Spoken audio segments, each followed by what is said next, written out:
The wind in Sable Arroyo had a mean streak. It came scouring across the flats of the New Mexico territory in the late autumn of 1888, carrying alkali dust that tasted of grit and regret. It wasn't a cleansing wind. It was a wind that abraded, that found the old wounds of the land and the people who clung to it and rubbed them raw. The dust settled on everything, a fine, pale grit that made the sparse grama grass look like it was aging before its time.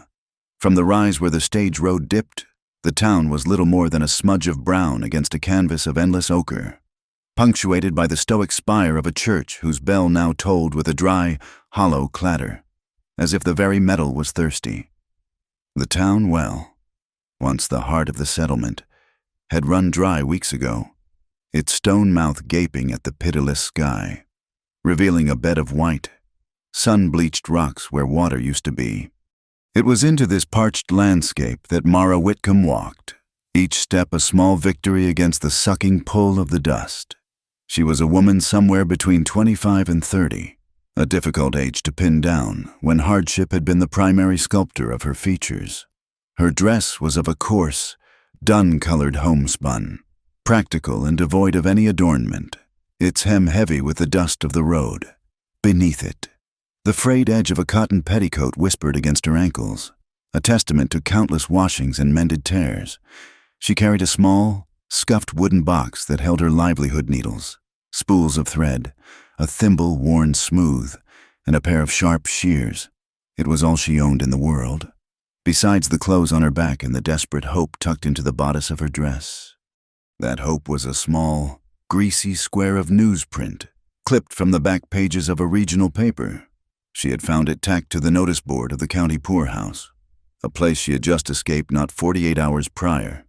For 2 years, her world had been the steam-choked laundry room of that institution, her hands perpetually raw from lye soap and boiling water, her view of the world obscured by clouds of other people's grime. The ad was a beacon in that steamy hell.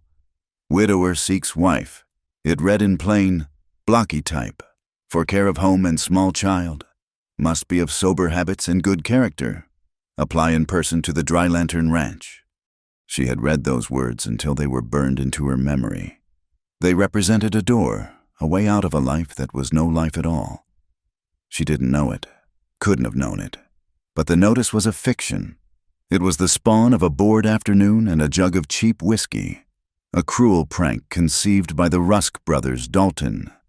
Zeke and Burke, 3 sons of a wealthy Juniper Ford landowner who found amusement in the quiet desperation of others. They'd printed a dozen such notices, each with a different name of some lonely, hard-luck rancher, and paid a boy a nickel to paste them along the stage routes and in the dirtiest corners of the territory, waiting to see what sort of weary fish they might catch on their hook. Mara was one such fish. The Dry Lantern Ranch was her destination, a name she repeated to herself like a prayer. The man who lived there, she'd learned from scraps of gossip in the poorhouse, was Gideon Vale. A quiet man, they said, a man who kept to himself. The reason for his silence was a darker rumor, a story told in whispers about a night 5 years ago, a misunderstanding, and a rope. They said the townsfolk, in a fit of misplaced righteousness, had dragged him to the square. They said the rope had been tied around his throat before someone with a clearer head intervened. They said he hadn't spoken a word since. The story was ugly. But it didn't deter Mara. A silent man was a man who wouldn't yell. A man who had known shame might understand her own. The ranch appeared as the sun began its slow dip toward the horizon, painting the sky in violent shades of orange and purple. It was just as the name suggested, a place that seemed to hold a dim, steady light against a vast emptiness.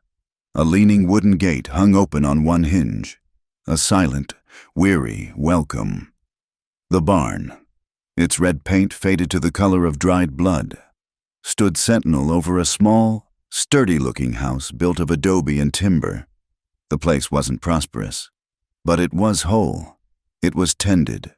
There were no weeds choking the small vegetable patch, and the rail fence, though weathered, was unbroken.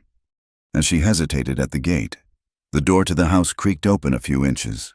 A small face peeked out, framed by a wild mop of auburn hair. A little girl, no older than 3, stared at her with wide, solemn eyes the color of moss. In her arms, she clutched a doll made of corn husks and scraps of cloth, its face a faded, featureless smudge. The child didn't speak, just watched Mara with an unnerving stillness. Then a shadow fell across the porch. The man who stepped out was tall, with shoulders broad enough to carry the weight of the sky. His face was lean and weathered, etched with the lines of sun and worry. A dark bandana was knotted loosely around his neck, not for style, but to conceal, just above the fabric, in the hollow of his throat. Mara could see the beginning of a scar, a puckered, silver-gray line that disappeared beneath the cloth.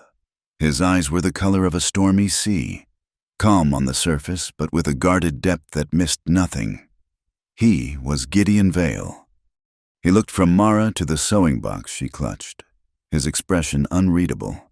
His gaze wasn't unkind, but it was intensely wary, the look of a man long accustomed to trouble arriving on his doorstep. Mara's throat went dry. The words she had practiced all day fled her mind. Her hand trembled as she fumbled in her bodice for the newspaper clipping. She held it out to him, the flimsy paper fluttering in the ever-present wind. I've come in response to the notice, she managed, her voice barely a whisper. The invitation. Gideon Vale's eyes dropped to the clipping. He took it from her, his calloused fingers surprisingly gentle. A frown creased his brow as he read the words. It was not a frown of anger, but of deep, weary confusion. He looked back at her, his gaze direct, and gave a slow, deliberate shake of his head. He reached into the pocket of his worn denim trousers and pulled out a small, dog-eared notebook and a stub of a pencil. He braced the notebook against the porch rail and wrote, his script clean and precise. He turned the notebook so she could read the 2 words scrawled on the page, "Not me." The words hit Mara with the force of a physical blow. She stared at them, the pencil marks seeming to swim before her eyes. It was a lie. It had to be a lie. A mistake. She looked up at him, ready to plead, to explain, but the finality in his expression silenced her. He was not a man who lied. And then, from a low ridge of sand dunes a quarter-mile away, came the sound that sealed her humiliation. It was laughter, loud, braying, and cruel. 3 men on horseback sat silhouetted against the dying sun, clapping and whistling, their enjoyment echoing across the silent ranch. The Rusk brothers. "Looks like you got a live one." Vale Dalton, the eldest, shouted, his voice carrying clearly in the thin air. "She come to mend your socks and warm your bed." Zeke let out a whoop. "We told you our advertisement would work. Found you a pretty little poorhouse stray." The blood rushed to Mara's face, a hot, prickling tide of shame that burned behind her eyes. She felt stripped bare, her hope, her desperation. Every mile she had walked laid out for their amusement. She was the punchline to a joke she hadn't even known she was part of. The sewing box suddenly felt impossibly heavy in her hand. Her first instinct was to turn, to run, to disappear back into the dust from which she'd emerged. She took a half-step back, her worn boots scuffing the dirt. She was a fool, a desperate, believing fool. But before she could complete the turn, a tiny voice stopped her. "Mama, stay." The question was soft, uncertain, spoken from the crack in the doorway. Mara froze, her back rigid. The little girl, Tess, had stepped halfway onto the porch, her gaze fixed on Mara. She wasn't looking at the men on the ridge. She was looking at the woman in the dusty dress. The word "mama" hung in the air, a child's simple, devastating question born of loneliness. Mara stood rooted to the spot, the shame warring with a sudden, sharp ache in her chest. She saw the ragged doll, the solemn eyes, and felt the weight of the child's wish. In that frozen moment, Gideon Vale moved, with a fluid grace that belied his size. He stepped past her. He didn't look at the Rusk brothers. He didn't acknowledge their taunts. He simply shrugged off the heavy leather coat he wore, the scent of dust and clean sweat rising from it. He turned and, without a word, draped it over Mara's shoulders. The coat was heavy and warm, a sudden shield against the wind and the jeering from the ridge. It was an anchor in the swirling vortex of her mortification. It was a gesture of protection, stark and undeniable. Gideon met her eyes, and for a fleeting second, the guard in his own gaze lowered. He gave a slight, almost imperceptible nod toward the open door of the house, an invitation, a promise of sanctuary. The laughter from the dunes faded, becoming an irrelevant noise in the distance. The hot shame in Mara's cheeks began to cool, replaced by something fragile and new. It wasn't hope, not yet. It was something smaller, a tiny, tentative thread of trust. As she looked from the silent man to the small child holding the door, she knew she couldn't turn away. To leave now would be to abandon more than just a place.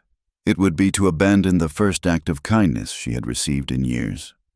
Clutching the lapels of the oversized leather coat, Mara Whitcomb took a step forward. She crossed the threshold of the Dry Lantern Ranch, a woman who had been both cruelly defeated and unexpectedly saved in the same breath. The kitchen of the Dry Lantern Ranch was a small, tight space, dominated by a cast-iron stove and a rough-hewn pine table. It was clean, meticulously so, but bare. The shelves held neatly stacked tins, a few chipped earthenware plates, and a single, heavy pot. When Gideon invited Mara inside, he hadn't spoken, merely gestured. Now, he moved with a quiet efficiency that was almost hypnotic.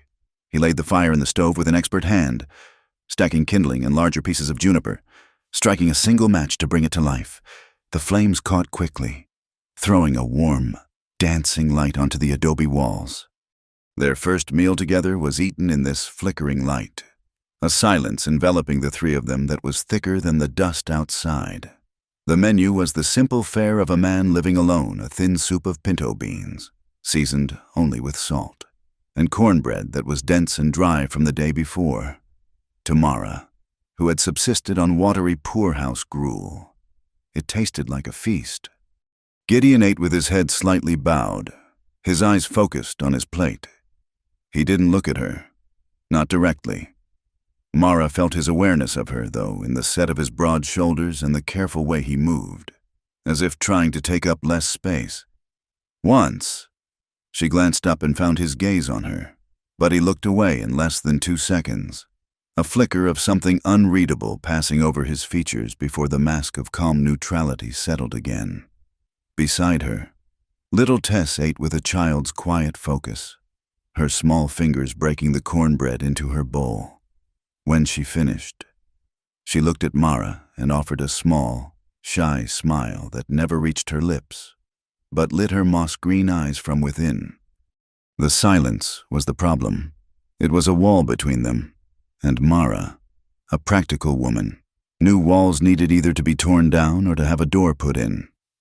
The next morning, she created a door.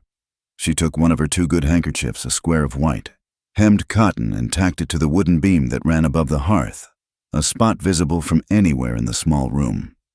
Later, when Gideon returned from the barn, he found her waiting, Tess clutching at her skirts.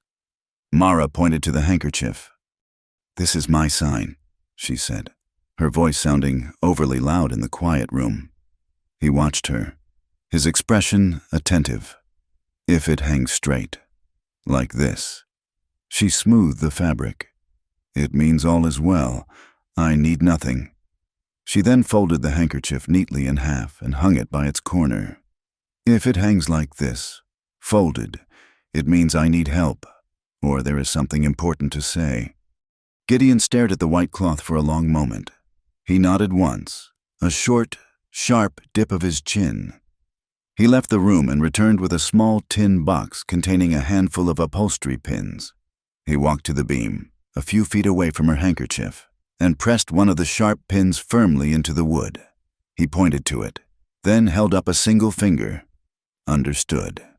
Then he pressed a second pin beside the first, held up 2 fingers, and pointed toward the mended gate outside.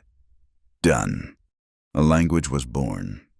It was a language of practicality, written on scraps of paper she tucked beside the hearth. Their first conversations were a ledger of domestic needs. Water barrel half empty.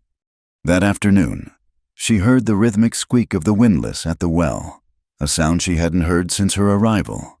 When she looked later, the barrel was full to the brim. On the beam, 2 pins glinted in the afternoon light. Tess fears the wind. The next day, Gideon returned from his ride with a small, carved wooden bird. He pressed it into Tess's hand. That night, when the wind moaned, Tess clutched the bird instead of Mara's skirt. On the beam, a single pin appeared. Understood. Mended the window sash. 1 pin. Understood.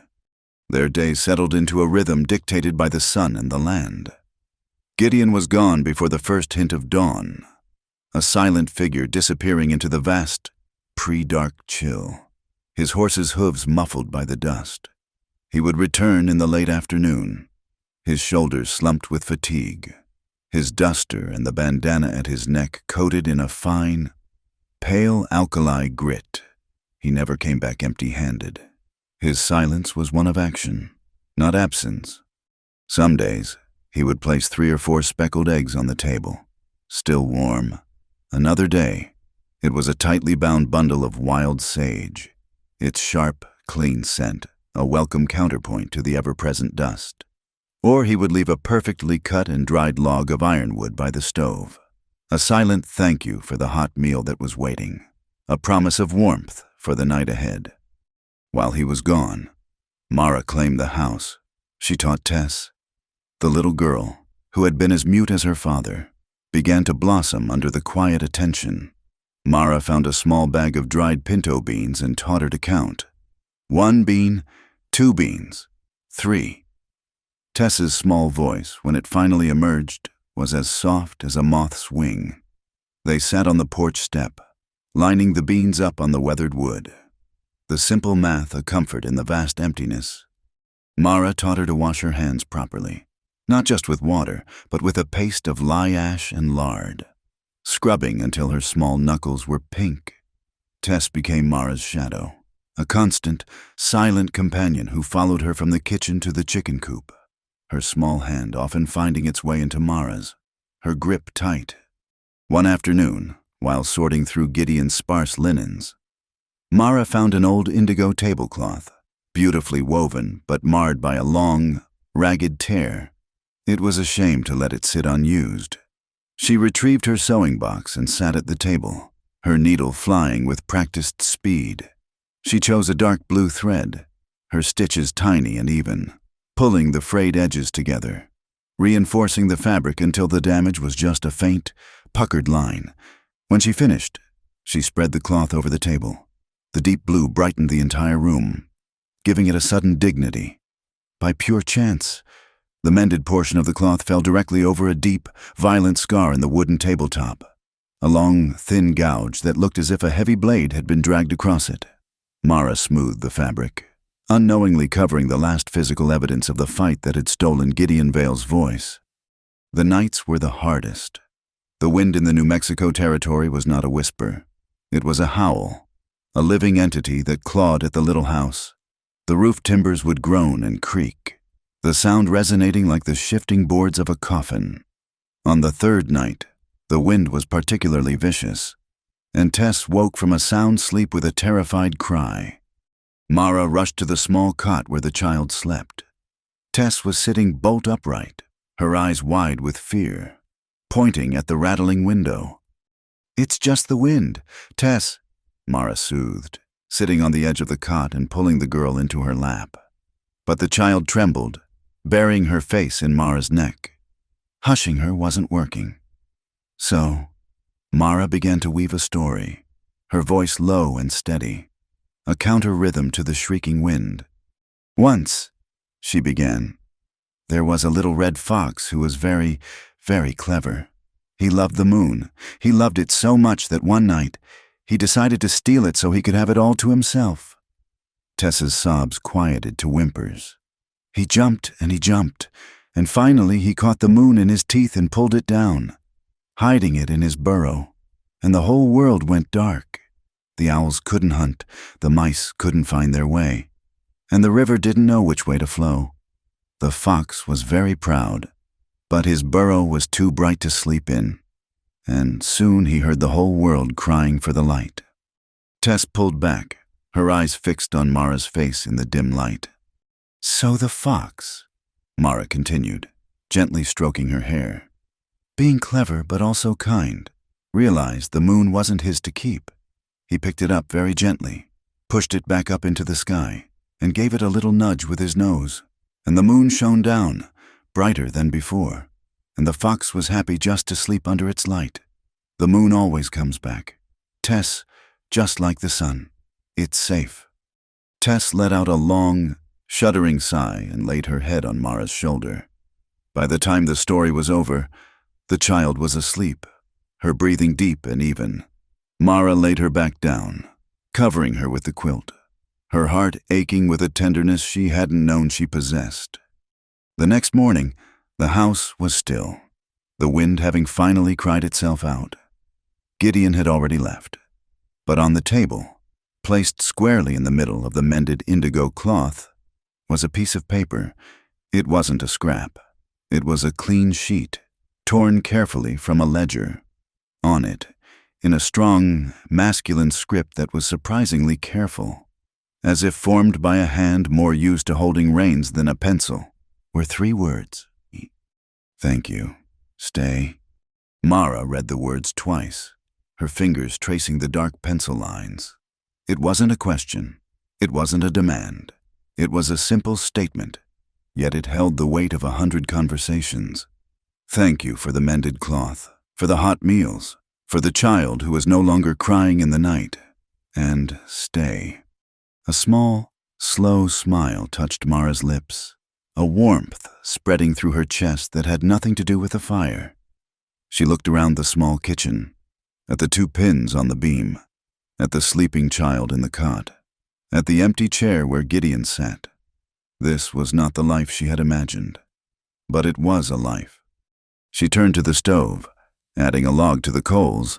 The dry, dusty petticoat she had worn from the poorhouse was a constant, itchy reminder of her humiliation.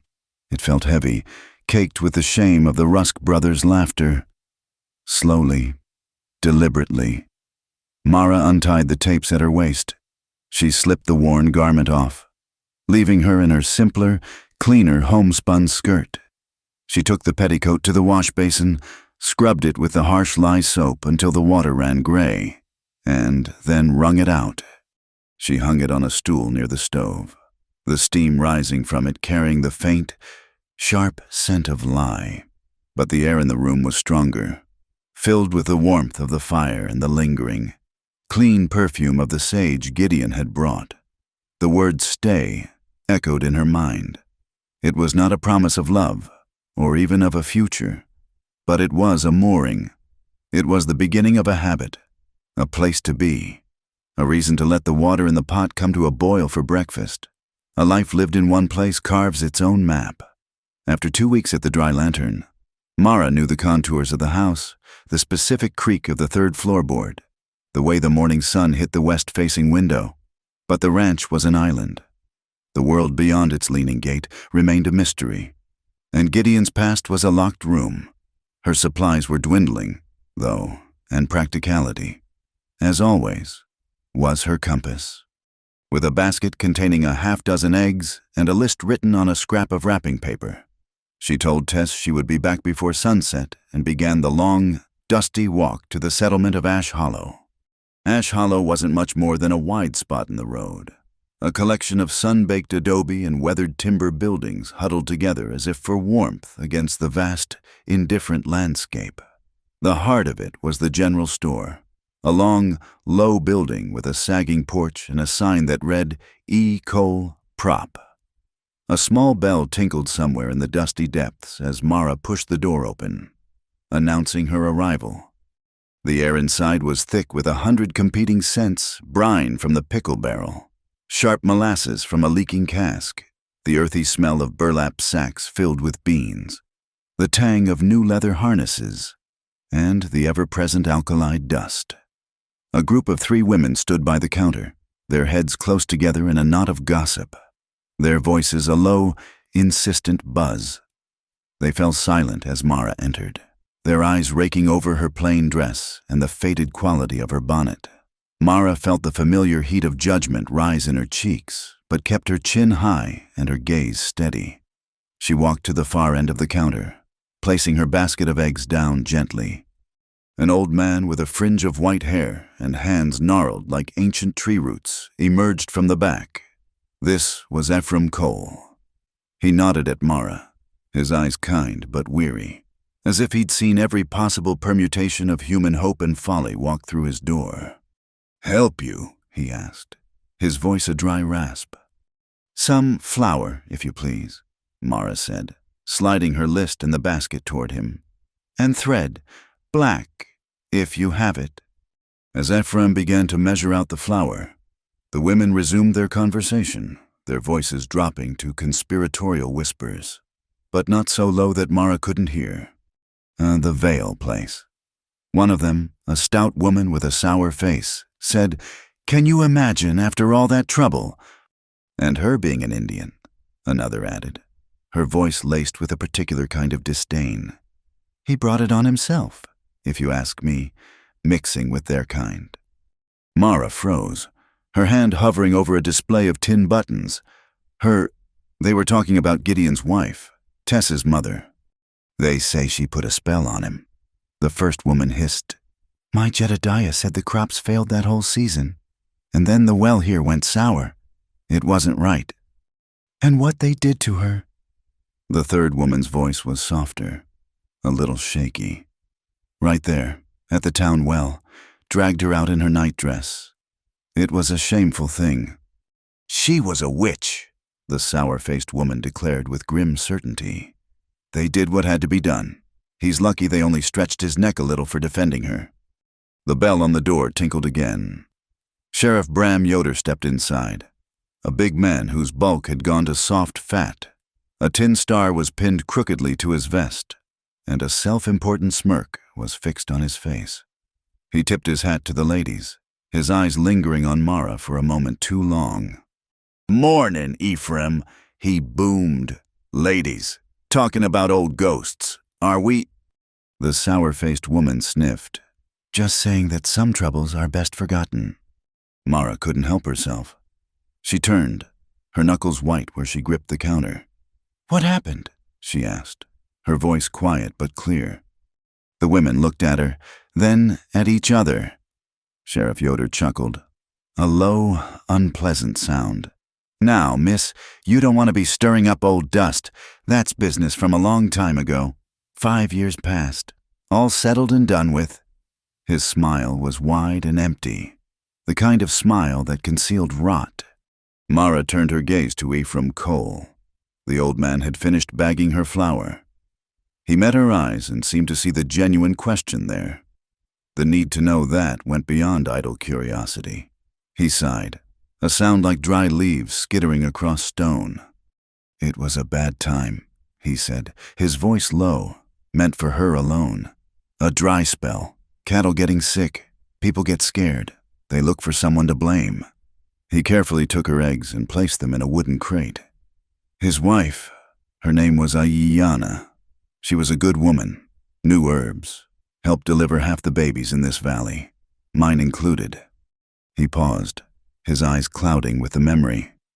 "But when things went bad, folks started listening to the wrong whispers, said her remedies were curses, said she was the cause of all their troubles. One night, a hard rain was falling, thunder shaking the sky. A mob, full of drink and fear, went out to the ranch. They had torches." Mara pictured it, the flickering, demonic light against a dark, rain-lashed house. "They dragged her out," Ephraim continued, his voice barely audible over the sheriff's idle chatter with the other women. "Tied her to the post by the well. We're going to teach her a lesson. Gideon, he came out of that house like a bear, wasn't armed, just came out roaring, trying to shield her with his own body. They beat him something awful, and when he wouldn't stop fighting for her, one of them threw a rope over the crossbeam. He trailed off, wiping a dusty hand on his apron. They pulled it tight. Someone cut him down before it was too late. But the damage was done, to his throat, to this town. Mara stood silent, the weight of the story settling on her like a shroud. She paid for her supplies, her movements stiff and automatic. As she turned to leave, she met Sheriff Yoder's gaze again. "Old news," he repeated, giving her a dismissive shrug. "Best to let sleeping dogs lie." His awful smile never wavered. The walk back to the ranch was a blur. The wind felt colder, the sun less bright, the whispers of the women and the stark. Terrible facts from Ephraim Cole echoed in her mind. Ayanna. Her name was Ayanna. She saw a woman in her nightdress, rain plastering it to her skin, her face illuminated by hateful torchlight. She saw Gideon roaring, fighting, and then silence. When she reached the house, it was quiet. Tess was napping on her cot. The carved bird Gideon had made for her held loosely in her hand. Mara put her supplies away, her mind racing. In the corner of the main room sat a large, dark sea chest that served as a bench. She had never looked inside it, assuming it held old blankets or tools. Now, a desperate curiosity drove her. She knelt and lifted the heavy lid. Inside, beneath a layer of folded wool blankets smelling of cedar, was not what she expected. There were bundles of letters tied with twine, a few leather-bound books, and a large, flat portfolio. Her fingers trembled as she untied the leather straps of the portfolio and opened it. It was filled with charcoal sketches, drawn with a sure and loving hand. Landscapes of the ranch, studies of a horse's head, the delicate petals of a desert wildflower. And then she found it, a portrait, a family. It was Gideon, younger, his face unlined by grief, a small, genuine smile on his lips. His arm was wrapped around a woman, Ayanna. She was beautiful, with high cheekbones, a strong, proud jaw, and dark, intelligent eyes that seemed to look right through the paper. Her long, black hair was braided, and she leaned into Gideon's side with an easy, confident affection.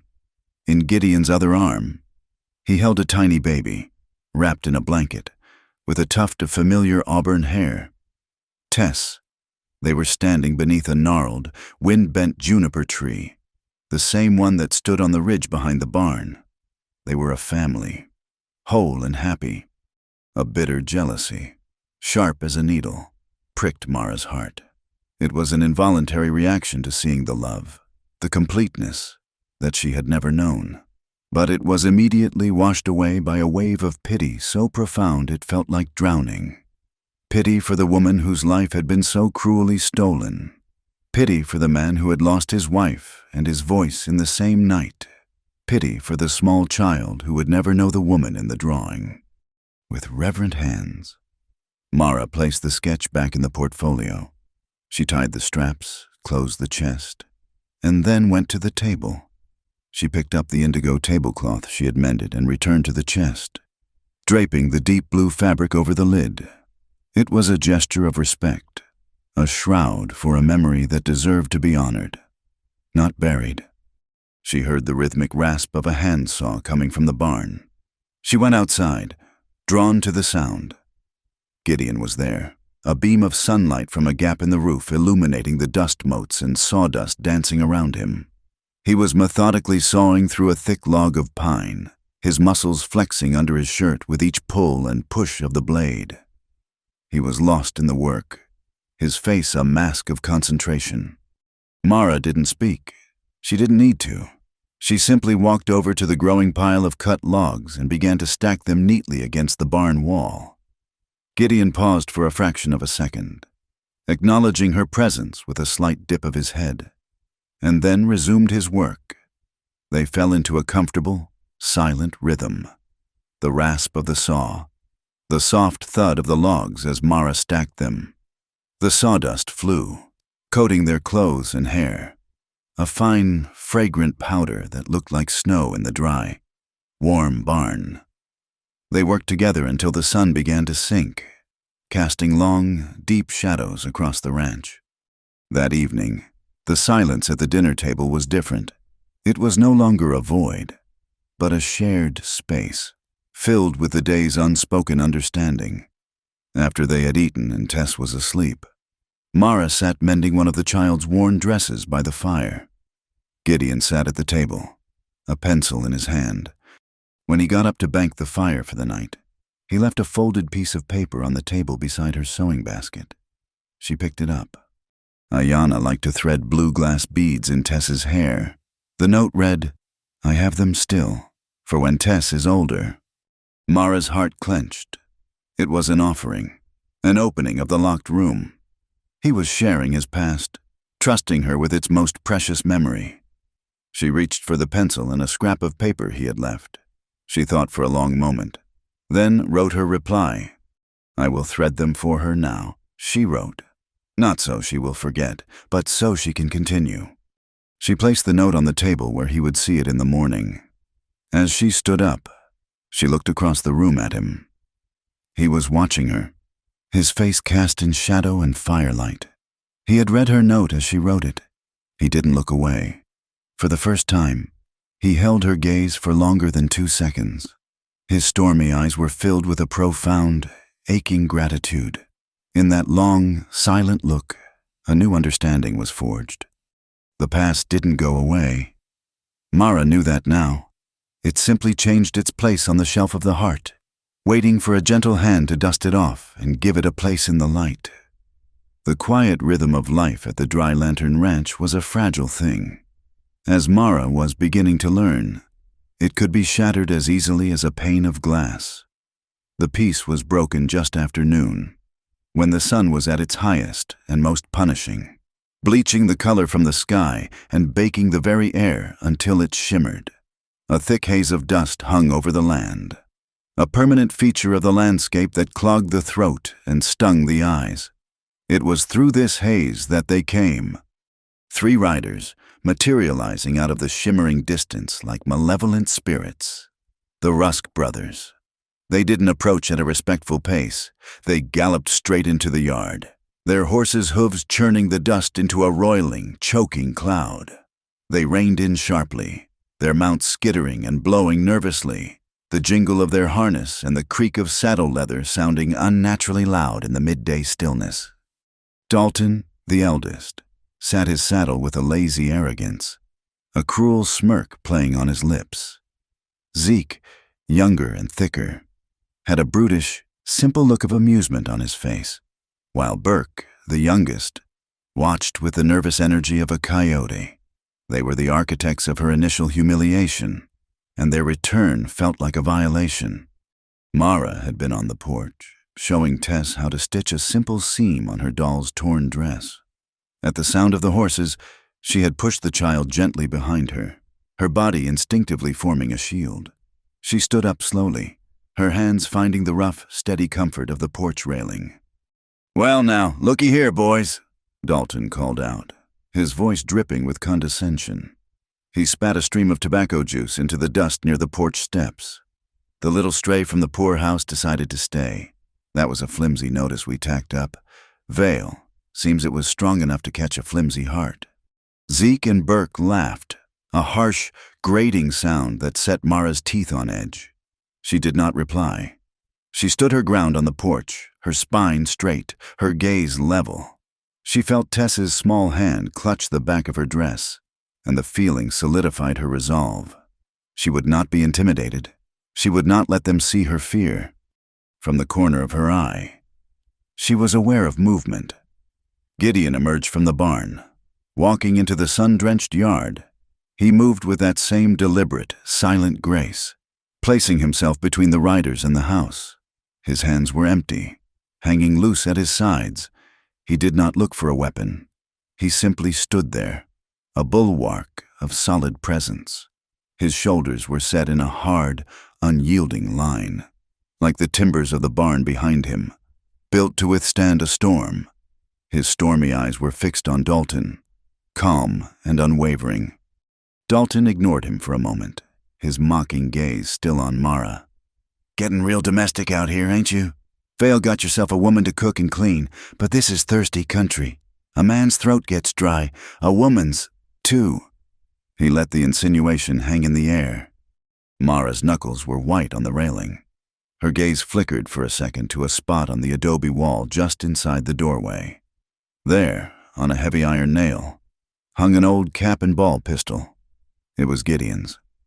She'd seen him clean it once, his movements methodical and sure. She didn't know if it was loaded, but its presence was a small, cold comfort. Her hand didn't move toward it, but she was acutely aware of it, a final line of defense.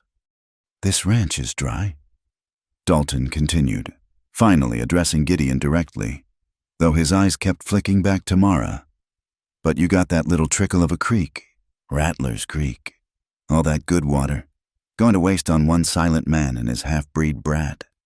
At the slur against Tess, Gideon's shoulders stiffened almost imperceptibly, the only sign of the rage that must have been churning beneath his calm exterior.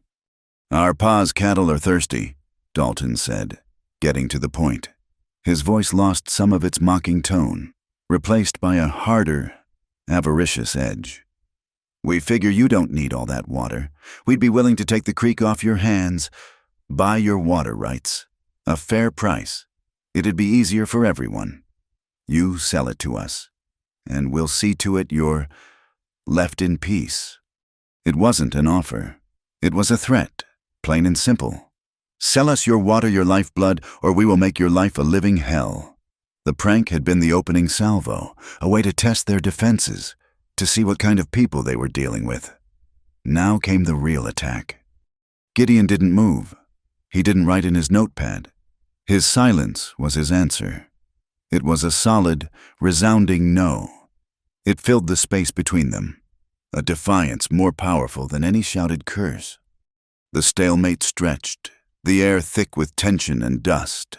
The only sounds were the impatient stomping of the horses and the low moan of the wind. Zeke, growing impatient with the silent standoff, let out a frustrated grunt. He had been drinking. The neck of a whiskey bottle protruded from his saddlebag. He pulled it out, drained the last of its contents, and then, with a contemptuous flick of his wrist, he tossed the empty bottle. It wasn't aimed at anyone. It was a gesture of casual disrespect, of dominance. But his aim was careless. The bottle arced through the air and shattered on the hard-packed earth not 3 feet from the porch steps, right where Tess was hiding behind Mara. Crack! The sound of the exploding glass was like a gunshot. A shard of green glass spun through the air, nicking the porch post. Tess screamed, a high, terrified shriek of pure panic, and buried her face in Mara's skirts, her small body trembling violently. That sound, Tess's cry, broke the spell. It severed the last thread of Mara's restraint. In one swift, fluid motion, she turned, stepped inside the doorway, and lifted the heavy pistol from its nail. Her hands, so accustomed to the delicate work of a needle and thread, were surprisingly steady as she cocked the hammer. The double click was sharp and final. She stepped back onto the porch, the pistol held firmly in both hands. The Rusk brothers stared, their mocking smiles gone, replaced by shock. They hadn't expected this. They had expected a timid woman, a broken man. Mara didn't aim at any of them. She raised the barrel slightly and aimed at the thick fence post at the edge of the yard. She squeezed the trigger. Boom! The report of the old pistol was deafening, a roar of black powder and fury that ripped through the oppressive silence. A puff of smoke billowed from the barrel, smelling of sulfur. Across the yard, a chunk of wood the size of a fist exploded from the fence post. The sound echoed off the barn, sharp and definitive, like a judge's gavel, like a seal being stamped on a final declaration. The Rusk brothers' horses shied violently, whinnying in terror. Burke nearly fell from his saddle. Even Dalton, for all his swagger, had flinched back, his eyes wide. They looked at Mara, who stood on the porch, the smoking pistol still held steady. Her face was pale, but her expression was as hard as granite. Then they looked at Gideon, who hadn't moved an inch. He still stood with his hands empty, but now he looked less like a victim and more like a coiled spring, ready to unleash a terrible violence. The joke was over. Dalton gathered his reins, his face a mask of fury and wounded pride. "You're crazy," he spat. "Both of you." He wheeled his horse around. "This ain't over, Vale," he snarled, pointing a finger. "You think that little pop gun is gonna save you? We got papers, a signed contract for those water rights. You'll see. We'll get that water, one way or another." With a final curse, he spurred his horse, and the three brothers galloped away, disappearing back into the dust cloud from which they had come, leaving a ringing silence in their wake. In the distance, perched on the same ridge where they had laughed at her arrival, another figure on horseback had been watching the entire exchange. As the Rusks rode off, he turned his horse and ambled slowly back toward Ash Hollow. It was Sheriff Bram Yoder. He had seen it all, the threats, the shattered bottle, the warning shot, and he had done nothing. The adrenaline drained out of Mara as quickly as it had come, leaving her hands trembling. The heavy pistol suddenly felt like it weighed 100 pounds. She lowered it, her gaze finding Tess, who was still sobbing, her small face buried in her dress. Mara carefully uncocked the pistol, set it on the porch railing, and knelt, pulling the child into a fierce, protective embrace. "Shh, it's all right," she murmured into Tess's hair, rocking her gently. "It's all right now. They're gone." Gideon walked slowly to the porch. He stood over them for a moment, his shadow falling across them like a protective wing. He then knelt beside Mara. He didn't touch her, but his presence was a comfort, a shared strength. He reached out a hand and gently smoothed Tess's hair. Then he did something else. He looked directly at Mara, his eyes holding hers, slowly, deliberately. He reached for the cuff of his left sleeve. He pushed the worn fabric up his forearm, past his elbow.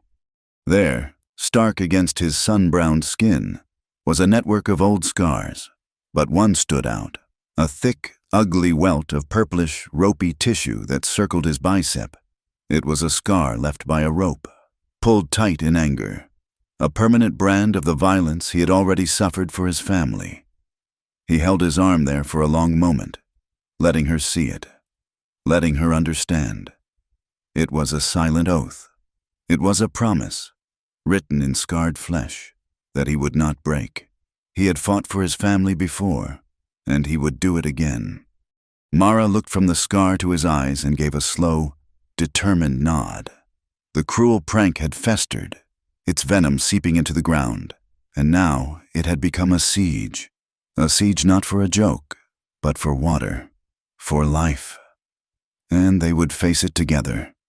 The confrontation with the Rusk brothers left a new, sharp tension in the air, a low hum of danger that settled over the Dry Lantern Ranch like a coming frost. The fragile peace Mara had found was brittle now, easily broken, but the High Plains had their own timetable for crisis. And tonight, the immediate enemy was not a man with a contract, but the sky itself. A norther had blown in just after dusk, a furious driving gale that lashed the small house with sheets of rain so cold they were almost sleet. The wind didn't just howl, it shrieked, a high-pitched, maddening sound that clawed at the adobe walls and rattled the lone window in its frame. Tess, sensing the violence in the air, had been fretful. But Mara's story of the clever fox and the moon, now a familiar ritual, had finally lulled her to sleep, her small hand clutching the carved wooden bird. The house was holding, but the barn was in trouble. Gideon had been reinforcing the west wall for weeks, but the old roof, missing shingles from a summer storm, was now failing. A steady, percussive drip, drip, drip announced that the rain was getting through, threatening the precious winter hay stores.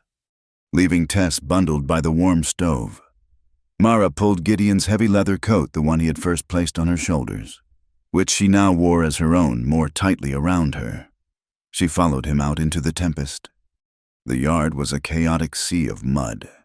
In the barn, the wind was a living thing, whistling through the gaps in the planking. A single lantern hung from a central beam, its flame guttering wildly. It cast a small, brave circle of yellow light in a vast, tumultuous darkness. Their shadows, cast by the swaying light, grew and shrank on the walls like giant, wrestling phantoms. In the west stall, water streamed from the roof, a dark, spreading stain on the bales of alfalfa stacked below. They had to move them, now. They worked in the frantic, silent language of shared necessity. The roar of the storm made speech impossible anyway.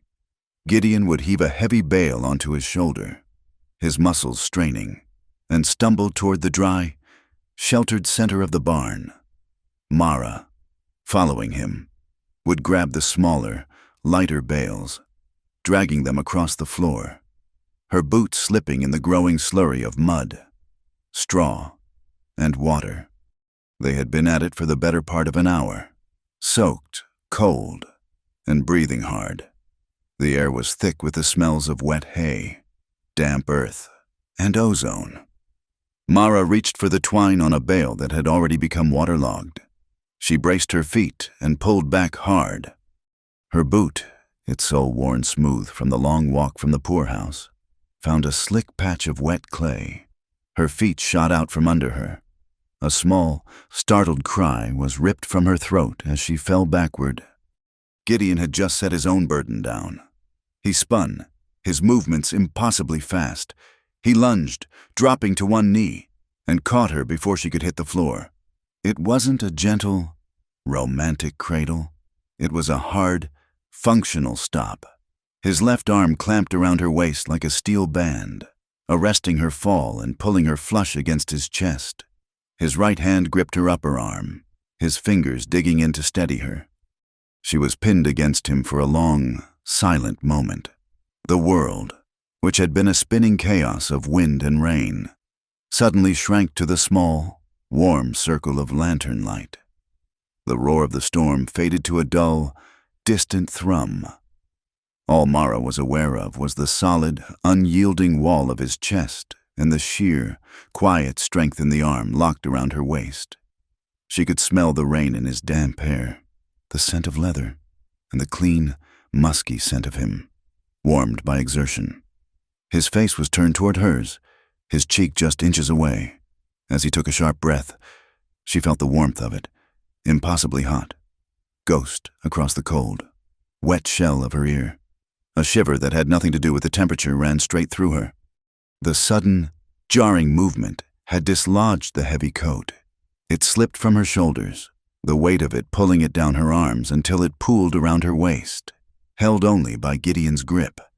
The frigid barn air hit her damp, homespun dress, and she felt suddenly, intensely vulnerable. I think I'm caught," she stammered, trying to regain her footing. She shifted, and a small ripping sound met her ears. She looked down. In the fall, the hem of her clean white petticoat had snagged on a jagged, upturned nail on a floorboard. The force of Gideon catching her, combined with her own weight, had been too much for the simple tapes at her waist. They had given way. The garment didn't tear. It simply came undone. With a soft, sighing whisper, the petticoat slithered down her legs, collapsing in a white, cotton cloud around her calves and muddy boots. A hot, painful blush surged up Mara's neck, burning her cheeks. To be in such a state of undress, however accidental, in front of him, it was a profound, intimate embarrassment. Gideon saw it. He saw the snag, the white puddle of fabric, and the crimson stain on her cheeks. He didn't smile. He didn't stare. His expression, lit by the flickering lantern, was one of absolute, focused seriousness. He released his grip on her arm and waist, and immediately, without hesitation, dropped to one knee before her, as if she were a queen and he a courtier. He was there to fix what was broken. The lantern light illuminated his dark, rain-dampened hair as he bowed his head to the task. His large, calloused fingers, which she had only ever seen grip reins or a pencil, moved with surprising delicacy. He had to lift the hem of her simple dress slightly to get at the snag. His knuckles, rough as bark, brushed against the bare skin of her shin. Mara stood frozen, her breathing shallow, her hand braced against a stall post. He worked the trapped fabric free from the rusty nail, his movements economical and gentle. When it was loose, he let the cloth fall, but he did not stand. He remained kneeling, his hand still near her ankle. He looked at her, his gaze traveling from her muddy boots up the line of her leg. Exposed in the dim light, his hand, the one that had freed her, moved. It came to rest on her ankle, his rough palm and fingers gently encircling it. He lifted her foot slightly, as if checking for injury from the fall. His touch was firm, grounding, and sent a tiny jolt, like a static spark, up her leg. He lowered her foot. His gaze rose, stopping at her knee. The skin there was cool and damp from the spray of the rain. He leaned forward, his head bowed. For a fleeting, fractional second, his forehead, hot from his labor, brushed against the skin just above her kneecap. It was a contact so slight it was almost an accident, a whisper of warmth against the chill. And then he did something that made her heart stop. He bent his head lower and pressed his lips to the center of her knee. It was not a kiss of passion. It was not hurried, or rough, or demanding. It was a kiss of profound, agonizing tenderness. It was slow. It was reverent. It was a kiss that spoke all the words his damaged throat could not. It was a thank you for the mended indigo cloth, for the stories that soothed his daughter, for the warning shot that had protected his home. It was, in one simple, shocking gesture, a thank you for staying. Mara shuddered, a deep, full-body tremor. This silent, watchful man, who had been shown so little kindness, was offering her a form of respect so deep it humbled her. Her hands, which had been clenched at her sides, uncurled. She reached down, her fingers sinking into the thick, damp hair at the back of his head. It was not a gesture of control, but of comfort, an answer. She gave a gentle, backward pull. "Gideon," she whispered, her voice barely audible above the wind. He rose to his feet, guided by her hand, until he was standing so close she could feel the heat radiating from his body. She didn't let go of his hair. Instead, she brought her other hand up to his face, her palm resting on his rough, unshaven jaw. She looked into his stormy eyes and saw, past the guard, a raw, aching vulnerability that matched her own. Rising on her toes, she pressed her forehead against his. "I'm here," she whispered, the words a vow, an answer to the note he had written days ago. "Stay. I'm here." A long, ragged breath tore from his chest, a sound of surrender, as if he had been holding it for 5 long years. His hands, which had been hanging at his sides, came up to grip her waist, his fingers splaying wide, pulling her against him. The forgotten leather coat fell in a heap at their feet, her back pressed against the solid, warm wood of the barn wall. And then he kissed her. It was nothing like the kiss on her knee. This was a kiss of need, a collision of 2 solitudes. It was desperate and gentle all at once, his lips firm and sure, tasting of the rain and the cold night air. Mara met him with an equal, answering hunger, her arms winding around his strong neck, her fingers still tangled in his hair. It was a long, deep, and searching kiss that spoke of crushing loneliness and the startling, terrifying discovery of sanctuary. It was a kiss that healed, that affirmed. They clung to each other, a single, solid entity in the heart of the storm. The lantern flickered, the wind shrieked, but in that moment, there was only the frantic, matching beat of their hearts. The kiss deepened, the heat building, a fire against the cold. but just as it threatened to consume them, Gideon broke it. He tore his mouth from hers, his breath coming in harsh, ragged gasps. He didn't push her away. Instead, he rested his forehead against hers again, his eyes squeezed shut. It was a deliberate, disciplined halt, a shared, shuddering pause to breathe, to look, to not let this new fragile thing be burned away by a sudden fire. Mara opened her eyes, her own breathing unsteady. She looked at his face, so close to hers. She saw the pulse hammering in the strong column of his throat, just above the faint silver-gray scar. Gideon opened his eyes. He looked at her as if he were seeing her for the first time, as if she were a miracle. He lifted one hand, the calloused one that had held her ankle, and placed it flat over his own heart. His expression was one of profound, painful effort.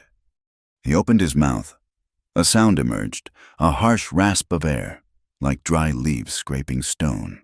He winced, tried again, his throat working. And then, a word. Mara. It was a ghost of a sound, a rough, broken whisper, the edges torn and frayed by years of disuse and the memory of violence. It was barely audible, but it was his voice, and it was her name. Mara's eyes instantly filled with tears, blurring the sight of his face. A wobbly, unsteady smile broke through. The intensity of the moment, the shock of his voice, was too much. A small, awkward laugh, half sob, escaped her. The sound broke the tension, letting in the world again. Hearing her, seeing her smile, Gideon's own face softened. A small, hesitant smile touched his lips, the first she had ever seen. Mara suddenly remembered her state of undress. She looked down at the white cotton petticoat still pooled around her ankles. The blush returned with a vengeance. "Oh," she said, her voice breathy. She bent quickly, pulling the garment up, her hands fumbling with the broken tapes. Gideon watched her, his small smile widening slightly. He stooped, picked up a single, clean piece of straw from a dry bale, and handed it to her. She took it, her eyes meeting his. She looped the straw through the loops of the waistband and tied a quick, functional knot to hold the petticoat in place. It was a clumsy, absurd fix. They both looked at the piece of straw, and this time they shared the laugh. It was quiet, tentative, and achingly real. It warmed the cold barn air more than any fire could. The single lantern, steadying as the wind took a breath, seemed to glow brighter, its small, persistent flame a beacon of quiet approval in the heart of the storm. The desire was still there, a warm, humming current beneath their skin, but it had been tempered by respect. It was a gentle, disciplined flame, a promise of warmth for a long winter, and it was enough. The storm passed as all things did, leaving behind a world scrubbed clean and dangerously bright. The air was cold and sharp in the lungs, and the mud in the yard began to harden under a relentless sun. Inside the small adobe house, the atmosphere had shifted in a way that was less tangible but just as profound. The kiss in the barn, followed by the broken, miraculous sound of her name, had dismantled the last wall between them. The silence that remained was no longer a barrier of caution and grief. It was a comfortable, shared space, a quiet country they now inhabited together. But the threat from the Rusk brothers was a poison that had seeped into the ground. Dalton's parting sneer echoed in Mara's mind. "We got papers, a signed contract. A gun could solve a moment. Papers could steal a future." Mara was a woman who understood the tyranny of paper. A piece of paper had declared her a pauper and sent her to the county workhouse. A piece of paper, a cruel, false advertisement had brought her to this ranch. Now, another piece of paper threatened to take it all away. If they were to fight, they had to fight the Rusks on their own terms, not with black powder, but with ink and law. Her thoughts kept returning to the dark sea chest in the corner of the room. She had looked inside once out of a need to understand the past.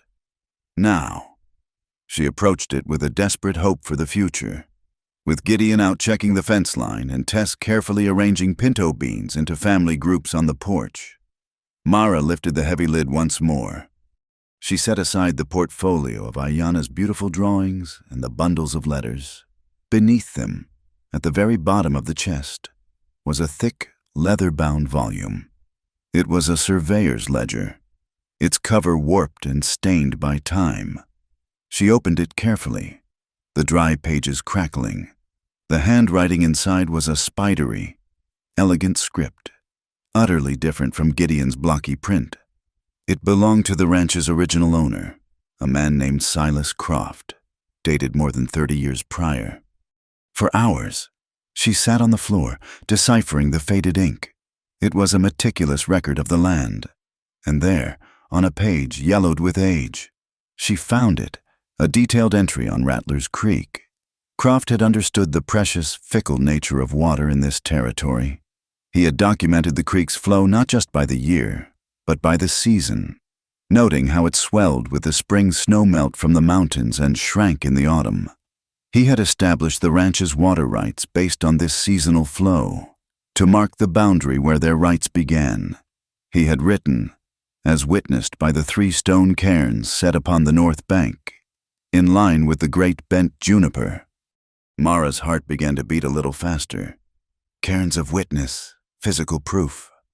The next day, she took 2 eggs and a small pot of the wild berry jam she'd made and walked to Ash Hollow. She found Ephraim Cole sweeping his porch, a cloud of dust rising around his worn boots. He stopped when he saw her, his expression softening. "Mrs. Whitcomb," he said, the title sounding both strange and right. "I need your help. Mr. Cole," she said, getting straight to the point, or rather, your eyes. "You've been here longer than anyone. Do you remember the stone markers by Rattler's Creek, on Gideon's land?"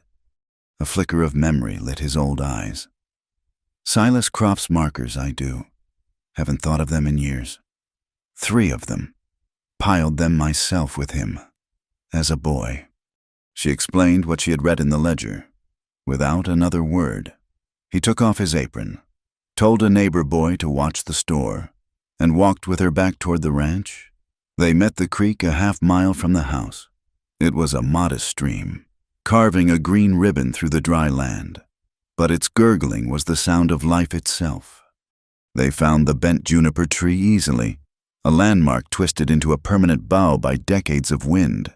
But when they looked for the cairns, they found only one. And it was wrong. It was a fresh pile of stones, carelessly stacked. The earth around it was scuffed and disturbed, the rocks sitting atop the grass, not settled into the soil as they should have been after 30 years. The other 2 were gone completely. Someone had moved the boundary. "This ain't right," Ephraim said, nudging the loose pile with his boot.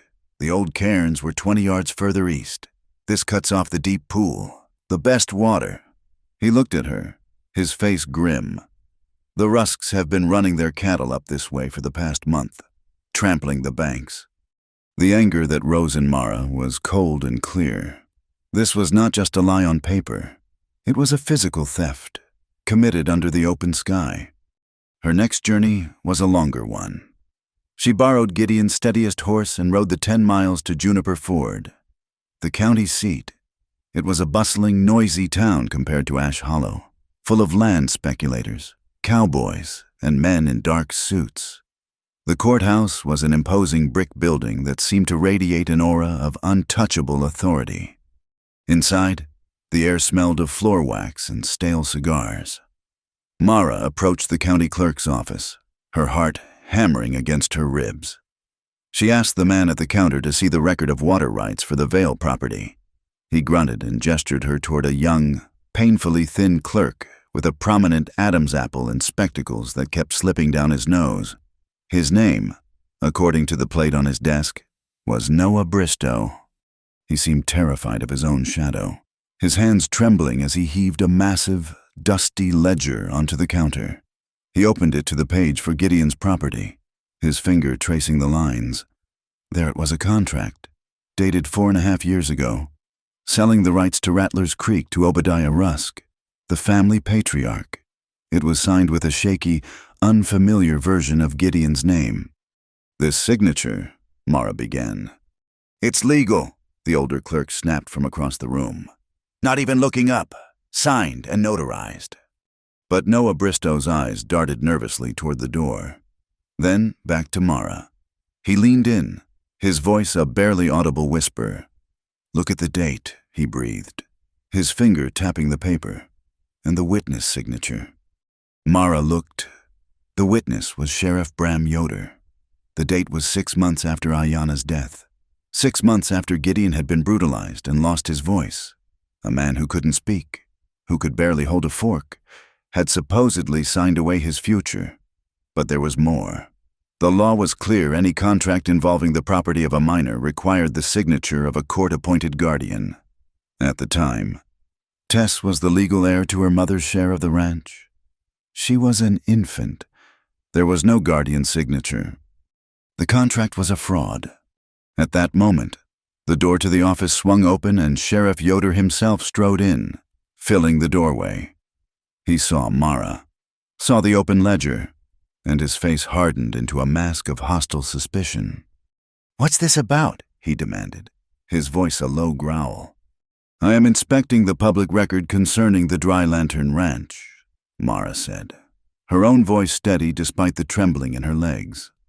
Yoder slammed his meaty hand down on the counter. "Making the inkwells jump. That record is closed. It's private business. You got no right stirring things up." He leaned in, his face unpleasantly close, his breath sour with coffee. "You keep pushing this, Missy, and I'll find a reason to lock you up for disturbing the peace. You understand me?"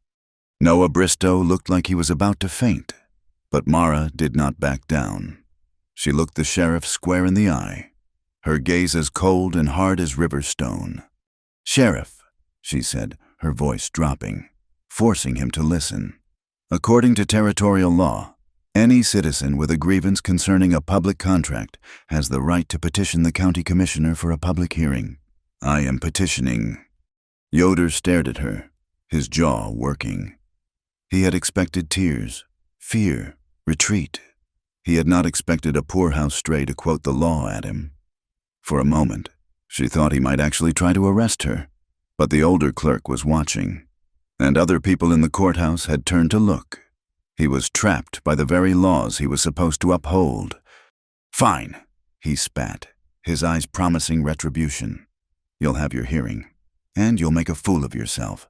The commissioner's court meets Thursday next." He turned and stormed out of the office. The ride home was a blur of grim determination. The fight had a time and a place now. When she explained it all to Gideon that night, writing it out on the back of an old bill of sale, he listened, his face impassive, but she saw the fire rekindle in his eyes.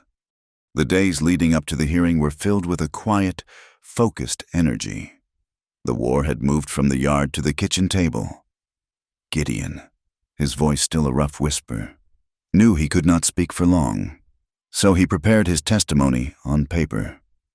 He sat for hours at the table, a pot of ink and a stack of clean paper beside him, painstakingly practicing his letters. He formed each word in large, clear, block capitals, a statement of truth designed to be seen, not just heard. Tess, seeing her father so intent, wanted to help. Gideon gave her a piece of charcoal and some butcher's paper, sprawled on the floor at his feet. She began to draw, with his finger guiding her small hand. They created a map of Rattler's Creek. It was a child's map, with a wobbly blue line for the water, a big green circle for the deep pool, and 3 little brown stacks of rocks for the cairns, right where they were supposed to be. It was the most honest document in the whole territory. Mara, for her part, prepared her armor. She took out a length of simple, nut-brown wool she had been saving and began to sew a new dress. It was modest and respectable, with a high collar and long sleeves.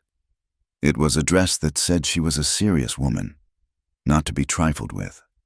While she worked, she noticed her petticoat, the one she had tied with a piece of straw in the barn, was still frayed at the hem. She took it and, With a spool of bright blue thread the color of the water on Tess's map, she stitched a neat, strong new hem. It was a secret, a small, hidden line of defiance and hope she would carry with her into that courtroom. The night before the hearing, a profound quiet settled over the ranch. Tess was asleep, her drawing of the creek pinned proudly to the wall. Mara sat on the porch step, sharpening Gideon's pencils. Gideon came to sit beside her, the night air cool on their faces. The sky was a vast, velvet sheet, littered with a billion stars. He handed her his notepad. "We don't need to win to live," the note read, "only to be heard." She read the words and understood the deep wound they came from. For 5 years, he had been silenced, his truth unheard, his grief locked away. To simply speak that truth in public was, for him, a victory in itself. She took the pencil from his hand and, in the dim light from the window, she wrote her reply underneath his words. "We need both." He read it, and in the starlight, she saw the corner of his mouth lift in that small, slow smile. He reached out and took her hand, his calloused fingers lacing through hers. The battle had moved beyond guns and threats. It had become a fight waged with surveyor's ledgers and a child's drawing, with legal petitions and a secret blue thread. It was a battle of words and memory and, most of all, of courage. And they would face it together. The town hall in Juniper Ford was not a courtroom. It was a long, narrow room, built of pine that had shrunk and warped, leaving gaps in the walls where the wind and dust could whisper through. On this day, it was packed to those very walls. The air was a suffocating, solid thing, smelling of unwashed bodies, stale tobacco, and a dry, nervous sweat. Every bench was full, and men stood 3 deep at the back, their faces a pale, curious mass in the gloom. At the front, at a heavy oak table, sat the 3 county commissioners. Commissioner Hayes, a pragmatic cattleman with eyes that had seen too much sun. Mr. Abernathy, the banker, who looked at everything as a column of figures, and Dr. Finn, whose hands, accustomed to delicate work, were steepled neatly before him. Sheriff Yoder sat to their right, his chair tilted back against the wall, his expression one of bored indifference. To the left sat Mara, Gideon, and Tess. Mara wore her new brown dress, her hands folded over Silas Croft's heavy ledger in her lap. Beneath the table, she could feel the secret, defiant line of blue thread in her petticoat. Gideon sat beside her, straight-backed, his stack of prepared statements held in one hand, his other resting on Tess's shoulder. The child, clutching her charcoal map, looked small and terrified, but she did not cry. On the other side, like an opposing army, sat Dalton, Zeke, and Burke Rusk. They were flanked by a man Mara had not seen before. He was dressed in a pristine black wool suit, despite the suffocating heat.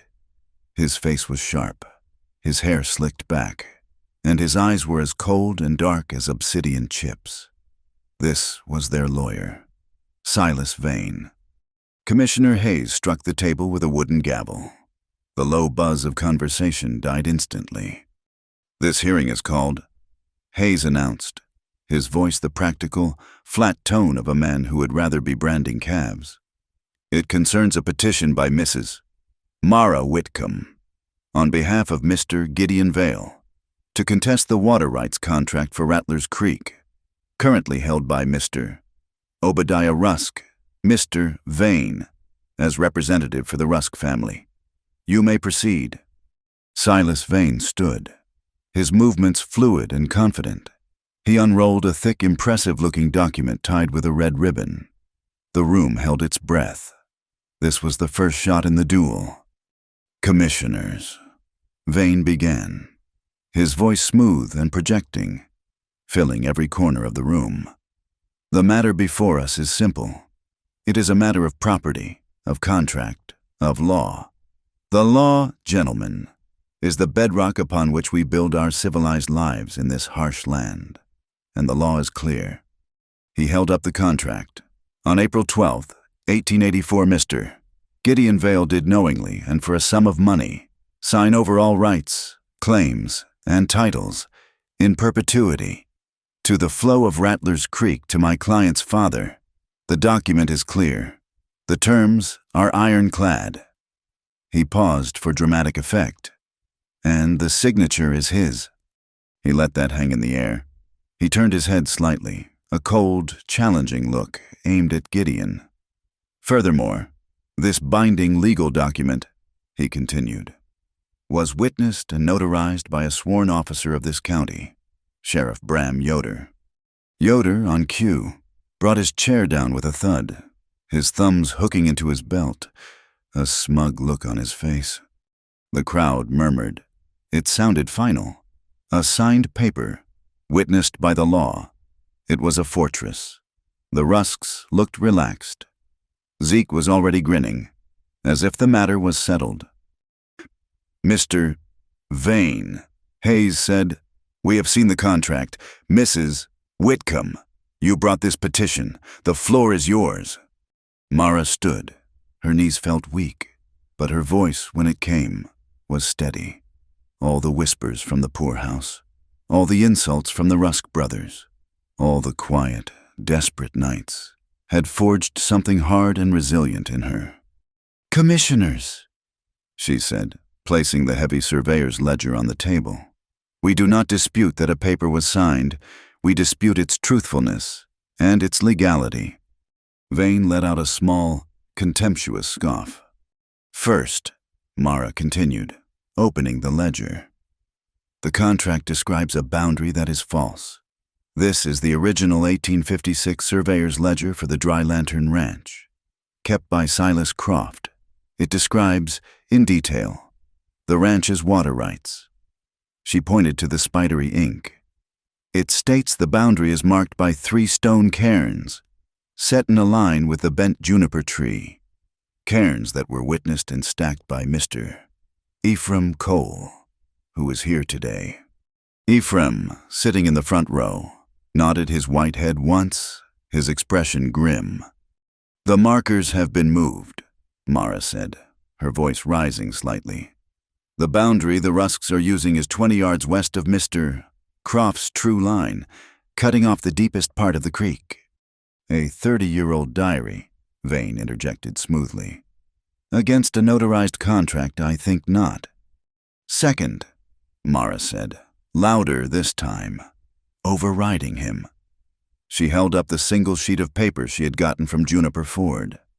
"We dispute the legality of the contract itself. Mr. Vane's document is dated April 1884. This is a notarized statement from the county clerk's office. It confirms that at that time, Mr. Vale's wife, Ayanna, was deceased. Her share of the property, by law, had passed to her only heir, her daughter, Tess Vale." She placed her hand on Tess's head. "The law states that a contract concerning the property of a minor requires the signature of a court-appointed guardian. Tess Vale was 2 years old. There was no guardian. There is no second signature. The contract is void." A different murmur rippled through the crowd. This was not about ancient history. This was law. This was a technicality, but a powerful one. Abernathy, the banker, leaned forward. His interest suddenly piqued. Yoder's smug expression had vanished, replaced by a dark scowl. He shot a venomous look toward the corner where Noah Bristow was trying to make himself invisible.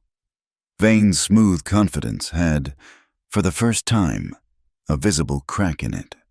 He held up a hand. "A procedural oversight, perhaps. Gentlemen, a tragic time for the family. But it changes nothing of the intent, Mr." Vale signed the document. He intended to sell. Before Vane could continue his verbal assault, Gideon stood up. The room, which had been buzzing, fell instantly silent. It was the silence of anticipation, of disbelief. Gideon Vale, the man who hadn't spoken in 5 years, was on his feet. He held his prepared papers in his hand, his knuckles white. He looked at the 3 commissioners, his stormy eyes burning with an intensity that made them lean back slightly. He did not look at his papers. He looked down at Tess. She looked up at him, her small face trusting. He then looked back at the commissioners and pointed, not at the contract, not at Mara, but at his daughter. He opened his mouth. The sound that came out was a harsh, rasping groan, the sound of a hinge being forced open after a lifetime of rust. He fought with it, his scarred throat working. My child's... The two words were a shock. They were guttural, torn from him, barely recognizable as speech, but they were clear, and they were louder than all of Vane's elegant prose. It was an accusation, a plea, and a statement of unbreakable fact. The water was hers. He would not, could not, have signed her future away. The raw emotion of it, the terrible, painful effort, stunned the room. Men who had come for a spectacle looked down at their boots, suddenly ashamed. Doctor.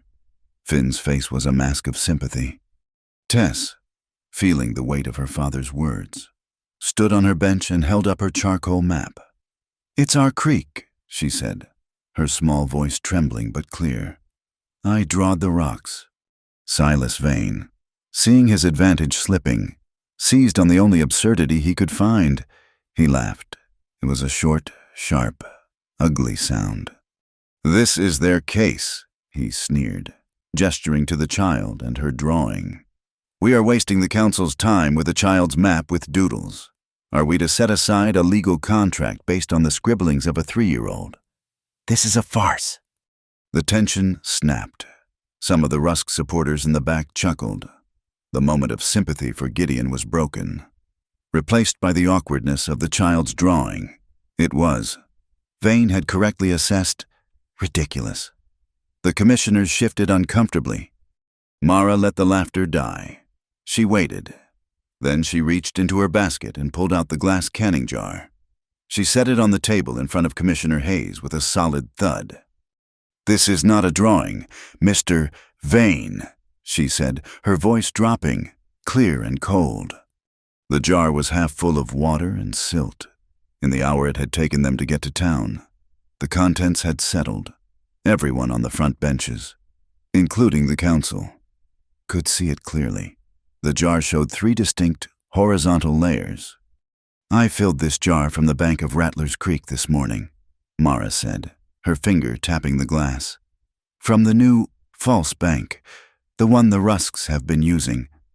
She pointed to the bottom. "This," she said, "is the old, dark silt of the natural creek bed. It's been there for 100 years. She moved her finger up. "This," she tapped the middle, paler layer, "is the lighter sand washed down from the spring melt." Then she tapped the top layer. It was a thick, raw-looking band of reddish clay, clearly different from the other 2. "And this," she said, her voice ringing with conviction, "is the clay from the ridge above the creek. It does not belong in the water. It is the subsoil they dug up to build their illegal dam. It is the earth they moved in the night to divert the water and steal the land. The land itself is telling you what they did." Dead silence. This was not a child's map. This was not a procedural error. This was physical, irrefutable proof. It was dirt. It was truth. Abernathy, the banker, took off his glasses, polished them, and put them back on, leaning in so his nose was almost touching the jar. Before Vane could even think of a response, a new voice spoke from the back of the room, calm and resonant. "The lady is correct." All heads turned. A tall man in a dusty circuit rider's coat stood near the door. It was Reverend Harlan Pike. "I made my camp on that ridge 3 nights ago, on my way to Juniper Ford," the preacher said, his voice carrying an innate authority. "I saw lanterns. I saw men with shovels. I saw them moving earth, damming the water. I thought it a strange thing to do in the dark, but I assumed it was their land to do with." He looked directly at Dalton Rusk. "I see now it was the work of thieves." "Liar," Dalton roared, jumping to his feet. "He's a vagrant. He has no say." "That is hearsay," Yoder shouted, his face purple. "This is not a trial. This man has no standing." But it was too late. The jar of sand and the preacher's words had struck the final, devastating blows. The crowd was on its feet. A low, angry growl directed at the Rusks. "Order!" Hayes yelled, pounding his gavel. "Order!" The room slowly, grudgingly, settled. Hayes looked at Yoder with open disgust. He looked at the jar. He looked at Vane, whose slick confidence was gone, replaced by the pale, pinched look of a man who had lost. "This council," Hayes said, his voice slow and deliberate, "finds the testimony and evidence presented today compelling. We cannot, however, issue a final ruling from this room." He conferred with Abernathy and Finn. They both nodded. "This hearing is postponed," Hayes declared. "This council will ride out to the Dry Lantern Ranch at sunrise tomorrow. We will personally inspect the site of the original survey markers and this alleged dam. A final, binding decision will be rendered at that time." He slammed the gavel. Adjourned. It was a victory, but one that hung in the air, unfinished. The crowd began to pour out, but the dynamic had changed. As people passed, they nodded at Mara. One old rancher touched the brim of his hat to Gideon. The eyes of the town had shifted. Mara gathered the ledger and the map.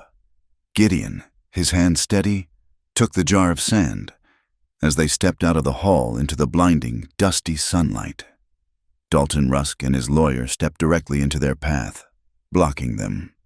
Vane was pale, his lips a thin white line, but Dalton's face was a mask of pure, reptilian hatred. He leaned in, his voice a low, vicious hiss meant only for them. "You're very clever," he spat at Mara. "Your jar of mud, your tall tales." He turned his burning gaze on Gideon. "But this ain't over. You think a few rocks and a preacher are gonna stop us? If we lose on paper tomorrow, we'll take it back with fire. That's a lot of dry timber you got out there. Be a real shame if a spark caught it." The threat was naked, brutal, and deadly serious.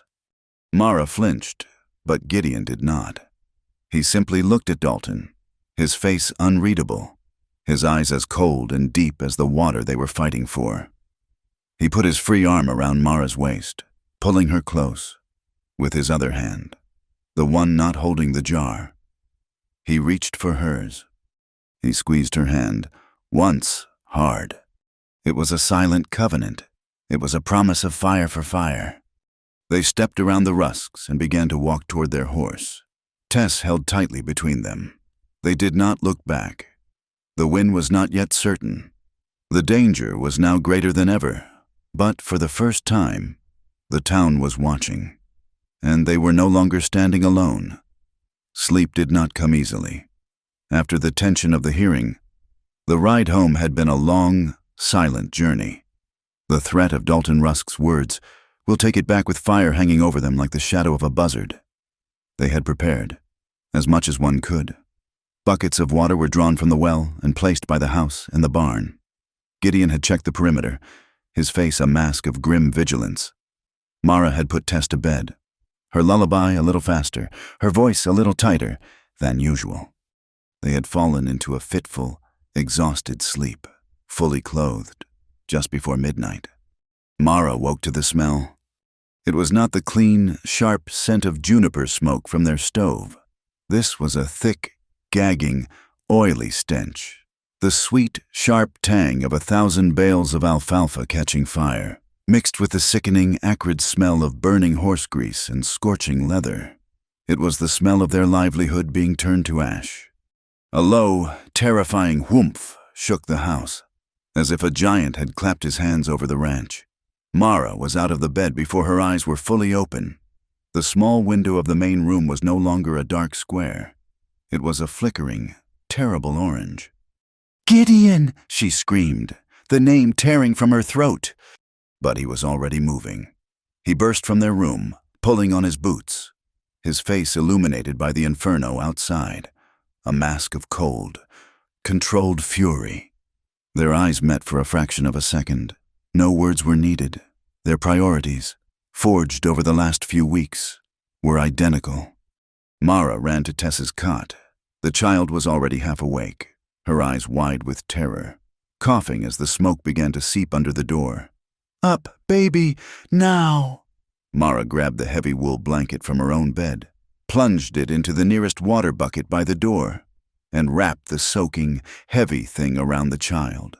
The wool hissed as the cold water hit it. "We go to the wall," Mara said, her voice a low, urgent command. She pulled Tess out into the yard, away from the barn, pressing her against the cold, solid safety of the adobe house wall. "You stay here. You do not move. Do you hear me? You do not move." Tess, dwarfed by the wet blanket, nodded, her small face pale. The world had become a hellscape. The entire barn was engulfed, a massive roaring structure of pure flame, billowing black smoke in a hurricane of red-gold embers into the night sky. The heat was a physical blow, blistering the skin even from 50 yards away. But the most terrible sound was the screaming, a high-pitched, frantic, terrified shrieking that was barely recognizable as animal. Shadow. Their horse was trapped inside. Gideon was already running toward the flames. He grabbed an axe from the woodpile, his movements economical. Not a single motion wasted. He was not trying to save the barn. It was already lost. He was running to save the life inside it. "Gideon, no!" Mara cried, but her voice was swallowed by the roar. And then she saw them. 3 riders, silhouetted against the blaze like demons conjured from the fire itself. The Rusk brothers. They sat their horses just outside the ring of light, watching their handiwork. "Got to burn out the vermin," Dalton Rusk bellowed, his voice laced with manic, drunken triumph. He held a lit torch in his hand. As Mara watched, he wheeled his horse and threw it, a high, spinning arc of fire, not at the barn, but at the house. It landed on the dry porch roof, and a small, hungry lick of flame instantly sprang to life. "No!" Mara screamed. She grabbed the bucket she had used to wet the blanket and sprinted to the porch, throwing the remaining water onto the new fire. It died with a sullen, angry hiss. "She's a feisty one." Zeke Rusk laughed, spurring his horse closer. He, too, was drunk, his movements sloppy. He unholstered his pistol. "Maybe we should cool her off." He aimed the gun, not at Mara, but at the barn door, where Gideon was now fighting with the jammed, heat-warped runner, his back a clear target. Mara had no time to think. She acted. She swung the empty wooden bucket with all the force in her body. It was a desperate, wild arc, and it connected with a solid, sickening thwack against Zeke's outstretched arm. The impact was bone-jarring. Zeke screamed in pain, his fingers spasming. The gun, which had been aimed at Gideon, discharged. Boom! The shot was deafening. A cannon blast that tore harmlessly into the night sky. Zeke's horse reared, terrified by the sound and the blow, and he toppled sideways from the saddle, landing hard in the mud, his arm clutched to his chest. It all happened in a split second. At the same moment, the third brother, Burke, spurred his own horse, not at Mara, but at the barn's weakening side wall. "It's coming down! Dalton!" he yelled, and charged the wall, intending to use his horse's weight to ram the already burning timbers, to bring the roof down on top of Gideon. Pop. A third shot, but this one was different. It was not the heavy boom of Zeke's pistol. It was the sharp, clean, high-velocity crack of a rifle. A splinter of wood exploded from the porch post, inches from Burke's head. "That is far enough, son!" a voice roared from the darkness of the ridge. Mara spun. On the low rise where Ephraim Cole's small house stood, a single lantern glowed, a steady, unblinking eye in the chaos. Ephraim himself was a silhouette, his long rifle resting on his fence. Burke's horse skidded to a stop, its eyes white. The warning shot had done its job. But the fire was still the main enemy. Inside the barn, Gideon had finally wrenched the door open. He disappeared into the blinding smoke. Then, a sound that froze Mara's blood. A sound worse than the fire, worse than the gunshots. The main roof beam, eaten through by the flames, split with a sound like a thunderclap. It gave way. And from inside the inferno, a new sound, a raw, guttural, human scream of pure agony. It was Gideon. It was the first sound of real pain, of any unrestrained emotion she had heard from him in all these weeks. It was a sound ripped from a throat long accustomed to silence, and it was horrifying. "Gideon!" Mara screamed. She forgot the rusks. She forgot Ephraim. She ran, heedless of the heat, toward the collapsing barn. Just as she reached the door, Shadow, the horse, burst out, a black streak of terror, his mane singed and smoking, but alive. He galloped past her into the darkness. Mara plunged into the smoke-filled doorway.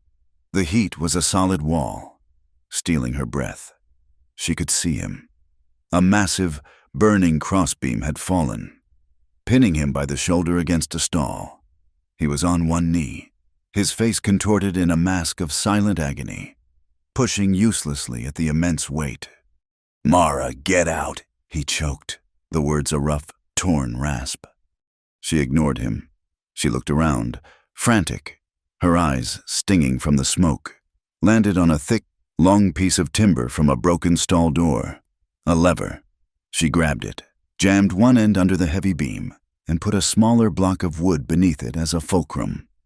"On 3, she gasped, the smoke burning her lungs. "Push 1, 2, 3. She put her entire weight on the end of the A-lever. Gideon, with a pained, grunting roar, heaved upward with his good arm and his legs. For a heart-stopping second, the beam didn't move. Then, with a groan of splitting wood, it lifted, just an inch, 2 inches. It was enough. Gideon scrambled backward, collapsing into the mud and ash of the barn entrance, dragging his injured arm. Mara threw the lever down and grabbed him, pulling him the last few feet into the relative safety of the yard, just as the rest of the roof collapsed inward with a final, volcanic roar. They lay on the ground, gasping, choking, covered in soot, and then a new sound cut through the night. Clang, clang, clang, clang! The sharp, frantic, unmistakable ringing of the church bell in Ash Hollow. Reverend Pike, in town for the hearing, must have seen the pillar of fire from miles away. The bell was a signal. It was an alarm. It was a call to arms. And the town answered. From the darkness, figures began to emerge. Running, first Ephraim, his rifle still in hand, then others, men from Ash Hollow, ranchers from neighboring properties, some carrying buckets, some with shovels. They emerged into the firelight, their faces shocked and angry, and right behind them, striding grimly, were Commissioner Hayes and Mr. Abernathy, pulled from their beds at the town hotel. The tide had turned, instantly and irrevocably. Dalton Rusk, his face pale with the realization of his failure, tried to wheel his horse. It was an accident. We saw the fire and came to help." "Liar!" Mara shouted, pushing herself to her feet. She pointed at Zeke, who was still groaning on the ground, clutching his arm, his pistol lying in the mud beside him. "He fired at Gideon. They set the fire." Sheriff Yoder arrived last, his horse trotting, his face a mask of annoyance. "What in blazes is this commotion?" Reverend Pike stepped into the light, his face streaked with soot. He pointed at Zeke.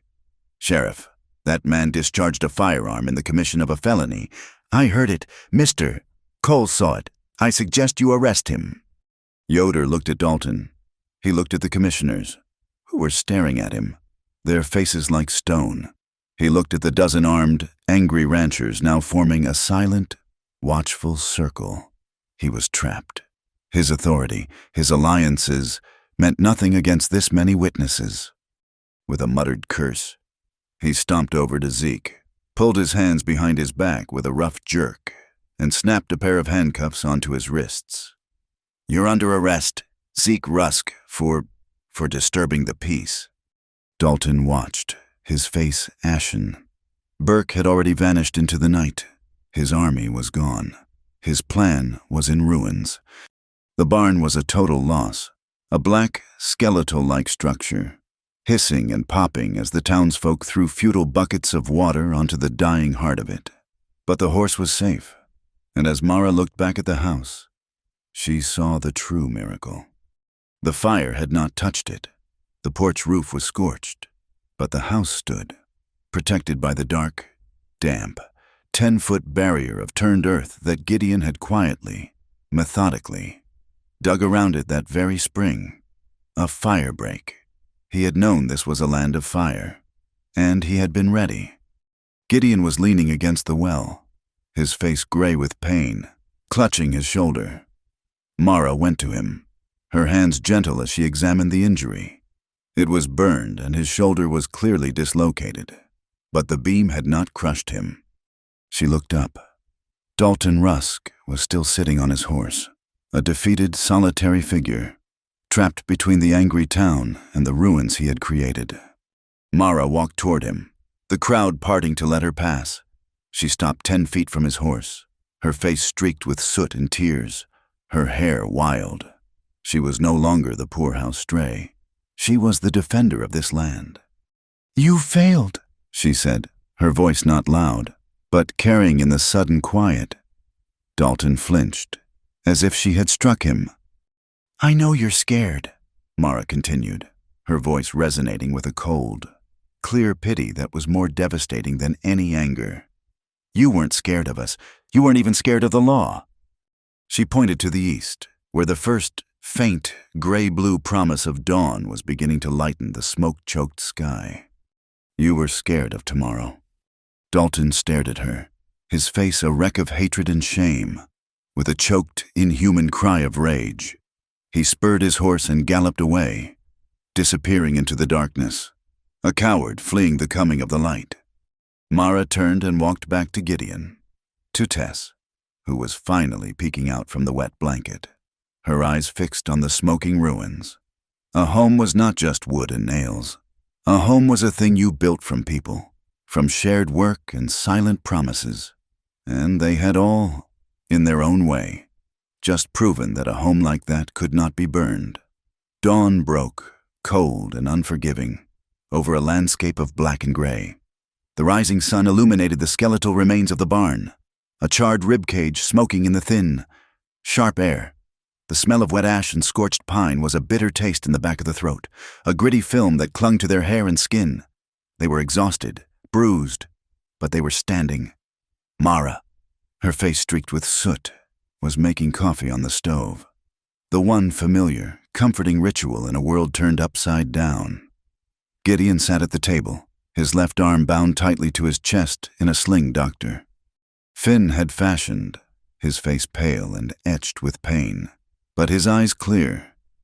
Tess was asleep, finally, on her cot, her hand still clutching her charcoal map, which Mara had rescued from the wall.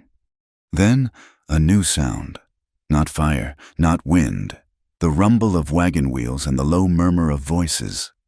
Mara and Gideon looked at each other, a flash of shared alarm. But this was not the sound of an attack. Gideon went to the door and opened it.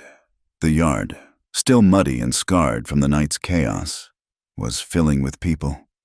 Ephraim Cole was there, his rifle now replaced with a shovel. Reverend Pike was beside him, his sleeves rolled up, and behind them, 2 wagons full of men from Ash Hollow and the surrounding ranches.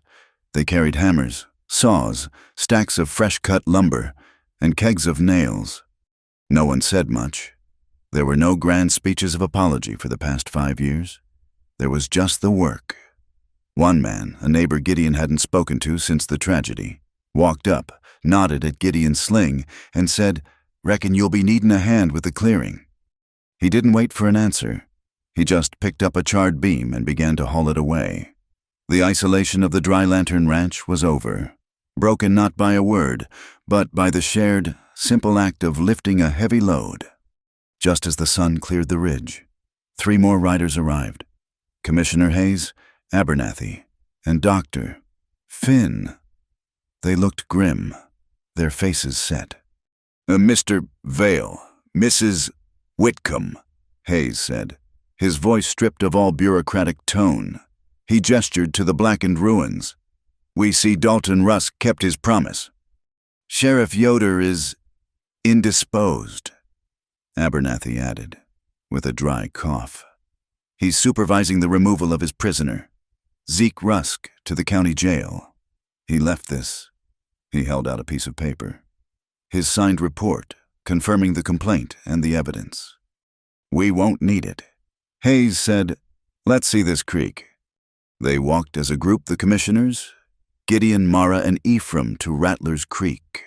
In the clean morning light, the fraud was laughably, brutally obvious. The raw, red clay of the illegal dam looked like a fresh wound on the land. The new channel was a shallow, muddy scrape, while the true creek bed, though diminished, still gurgled stubbornly. The commissioners stood at the bent juniper tree, looked at the single, hastily piled cairn, and then looked at the two deep settled indentations in the earth 20 yards east, where the true markers had rested for 30 years. Commissioner Hayes didn't need to confer. He stood on the bank and spoke to the men who had gathered. The contract dated April 12th, 1884, is hereby declared fraudulent and void. His voice was loud. A public proclamation. The water rights to Rattler's Creek belong to this land, and to Mr. Vale and his daughter. Obadiah Rusk will be fined and formally ordered to dispatch a team today to dismantle this dam and restore the original flow. If he fails, the county will do it and bill him for the labor. A quiet, satisfied cheer went up from the ranchers. It was over. Back at the house, the commissioners formally signed the new order. Sheriff Yoder, arriving late, was forced to sign it as the county witness. He didn't meet Gideon's eye. His face was blotchy, his hand shaking slightly. He signed his name, and as he straightened up, he let out a long, slow, rattling sigh. It was the sound of a small, petty kingdom crumbling to dust, the sound of a man who had backed the wrong, cruel horse and knew it. He left without a word, his authority as broken as the Rusk contract. The rest of the day was a blur of communal effort. The neighbors, led by Ephraim, began clearing the wreckage, salvaging what little they could. Mara, with the help of 2 other ranchers' wives who had arrived with baskets of food, kept a massive pot of coffee brewing and served bread and bacon. Gideon, though clearly in pain, moved among the men, his good hand pointing, directing, his knowledge of his own land indispensable. That evening, the neighbors left, promising to return the next day. The house, for the first time, felt truly safe, protected by the goodwill of the very community that had once shunned it. The 3 of them sat at the table, the scent of wood smoke now mixed with the smell of baking bread. It was a quiet, weary peace. After a long, shared silence, Gideon rose. He went to the sea chest, the one that held Ayanna's memories.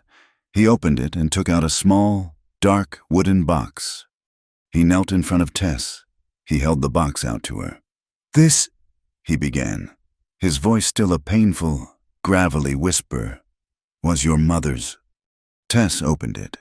Inside, nestled on a bed of faded velvet, was a string of small, luminous glass beads, the color of a mountain lake, a deep, vibrant blue. "She liked to put them in your hair," Gideon whispered, his scarred throat working. "She said they matched the sky." He touched her auburn curls. "You wear them when you want to remember." Tess looked from the beads to her father, her small face full of a solemn understanding. She picked one up, her fingers reverent. Gideon stood and turned to Mara. His face was unreadable, his good hand trembling slightly. He reached into his shirt pocket and pulled out a small, folded piece of paper. The same paper he had been practicing his letters on. It was not a casual note. It was a document he had clearly labored over. His letters large and careful, but unsteady from the injury and the weight of the words. He handed it to her. Mara unfolded it. There were only 6 words. "If you want, stay as my wife. It was not a question of passion. It was not a plea. It was a statement of fact, a foundation stone offered, waiting to see if she would place her hand upon it and build with him. Mara's eyes filled, but she did not cry. She looked at the note, at this man who had fought a fire for her, who had screamed in pain for her, who had regained his voice for her. She looked at the small child holding the blue beads of a woman she would never know. She didn't write a reply. She took one of the blue glass beads from the box and, with gentle fingers, she threaded it onto a lock of Tess's bright hair, just behind her ear. The blue against the red was a small, beautiful spark. Tess touched it, and a slow, shy smile lit her face. Then, Mara reached into the pocket of her own apron. She pulled out a small, dark object. It was a ring, a simple band of black iron, hammered into a rough circle, imperfect and strong.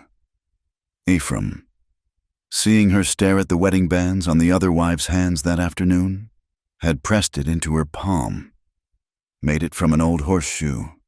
He'd mumbled, "For luck." She slid the iron ring onto the third finger of her left hand. It was heavy and real. She turned to Gideon, who had watched this silent ritual. His breath held. She held up her hand, showing him the ring.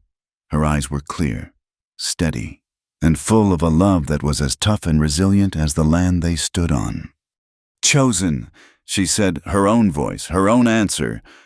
The next days were a resurrection. The barn rose from its own ashes. The sound of hammers echoed from sunup to sundown, a rhythmic, driving percussion. It was not a frantic sound, but a steady one. It was the sound of a community mending itself, of a future being built, nail by nail.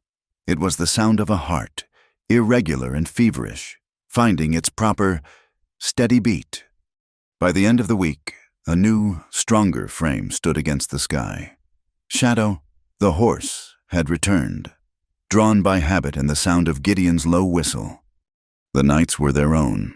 The terror of the fire had been replaced by a deep, abiding comfort. One evening, after a long day of work, the three of them sat by the hearth. The air was cool, and the fire in the stove was a gentle, friendly thing. Mara held the old storybook in her lap. "Shall I read about the fox?" she asked. Tess nodded eagerly. Mara began to read the familiar tale, but tonight she changed it. "And the clever fox," she read, "was very sad that the moon had to be so far away. So he made a trade. He gave the moon his beautiful, bushy red tail, and in exchange, the moon gave the fox a piece of its silver light to keep in his burrow." Tess giggled. "He gave his tail, that's silly." The whole family laughed. A simple, easy sound that filled the small, safe room. Later, as Mara and Tess cleaned the supper dishes, Gideon sat on the porch, looking out at the new barn skeleton. He was whistling. It was the two-note call he used for Shadow, low and then high. He did it again and again. Then he tried to add a third note, a quavering, uncertain sound. He winced, his throat still raw, but he tried again. 2 notes, 3 notes. He managed a fourth, a simple, ascending scale. Tess, hearing him, came to the door and tried to imitate it. Her whistle was airy, off-key, and full of childish glee. Gideon turned, his slow smile warming his face in the dusk. He whistled his 4 notes again. She answered with her own happy, flawed attempt. Mara stood in the doorway, drying her hands on her apron, listening. It was the sound of a man teaching his daughter a new language. The promise on the piece of paper stay was no longer just a word. It now had the solid roof of a new barn, the heavy iron of a ring on her finger, and the sound of a voice, broken and healing, finding its song in the twilight. Winter arrived not with a roar, but on padded feet. The first snow came in the night, a soft, hesitant dusting that grew bolder as the hours passed. By morning, the New Mexico territory had been transformed. The harsh ochre and brown landscape was gone, buried under a thick, pristine blanket of white. Every scar on the land, every harsh line, was softened and silenced. The new fence posts wore thick caps of snow, and the roof of the newly finished barn was a perfect, unblemished slope. Down in the gully, Rattler's Creek, now flowing full and free, ran dark and strong against the white banks, its surface the color of blue steel. Inside the small adobe house, a new set of rituals had taken root, as deep and quiet as the winter snow. Just inside the door, on a peg driven deep into the adobe, hung Gideon's heavy leather coat. It was the coat he had first draped over Mara's shoulders, a shield against shame and the cold wind. It had served its purpose as her armor. Now, it served as a permanent fixture of their home, a silent testament to that first, fragile gesture of protection. Just below it, nailed to the doorframe, was an old horseshoe Ephraim had found in the ashes of the barn. Tess, with a child's solemn sense of occasion, had tied a small piece of red ribbon to it, a bright spark of color against the dark, rusted iron. It was a charm for a luck they were now building with their own hands. Across the room, near the steady, radiating warmth of the stove, Mara had hung her petticoat to air. It was no longer the gray, frayed garment of a poorhouse refugee. It was clean, the cotton white against the dark adobe wall, the hem, which she had so carefully stitched with bright blue thread, was a vibrant, secret line, the color of the restored creek. The light garment swayed gently in the warm currents of air from the stove. It was a memory, no longer of humiliation or accident, but of a turning point, a thing that had come undone and had been mended, stronger than before, a memory tamed. A week before Christmas, to celebrate the finished barn, they held a small party. It wasn't a party in the loud, boisterous sense of the word. It was a gathering. The neighbors who had helped them rebuild came, bringing their wives and children.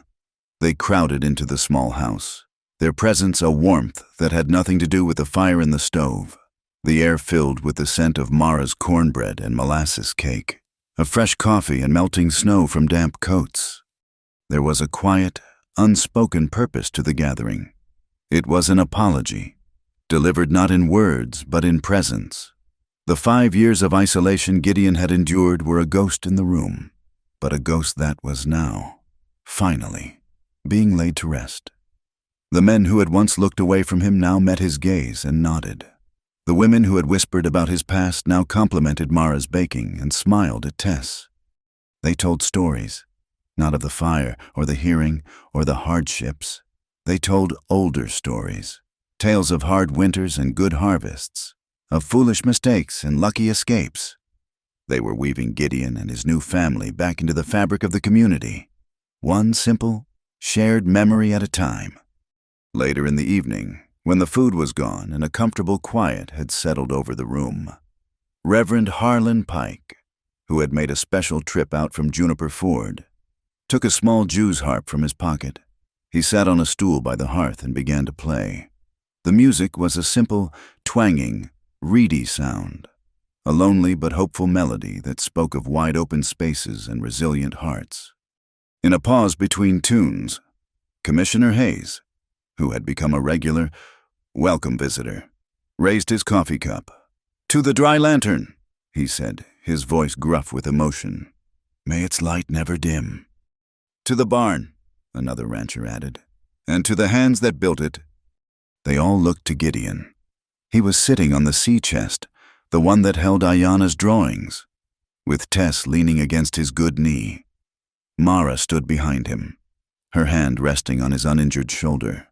He looked at the faces around him, faces that were no longer hostile or suspicious, but were now simply neighbors.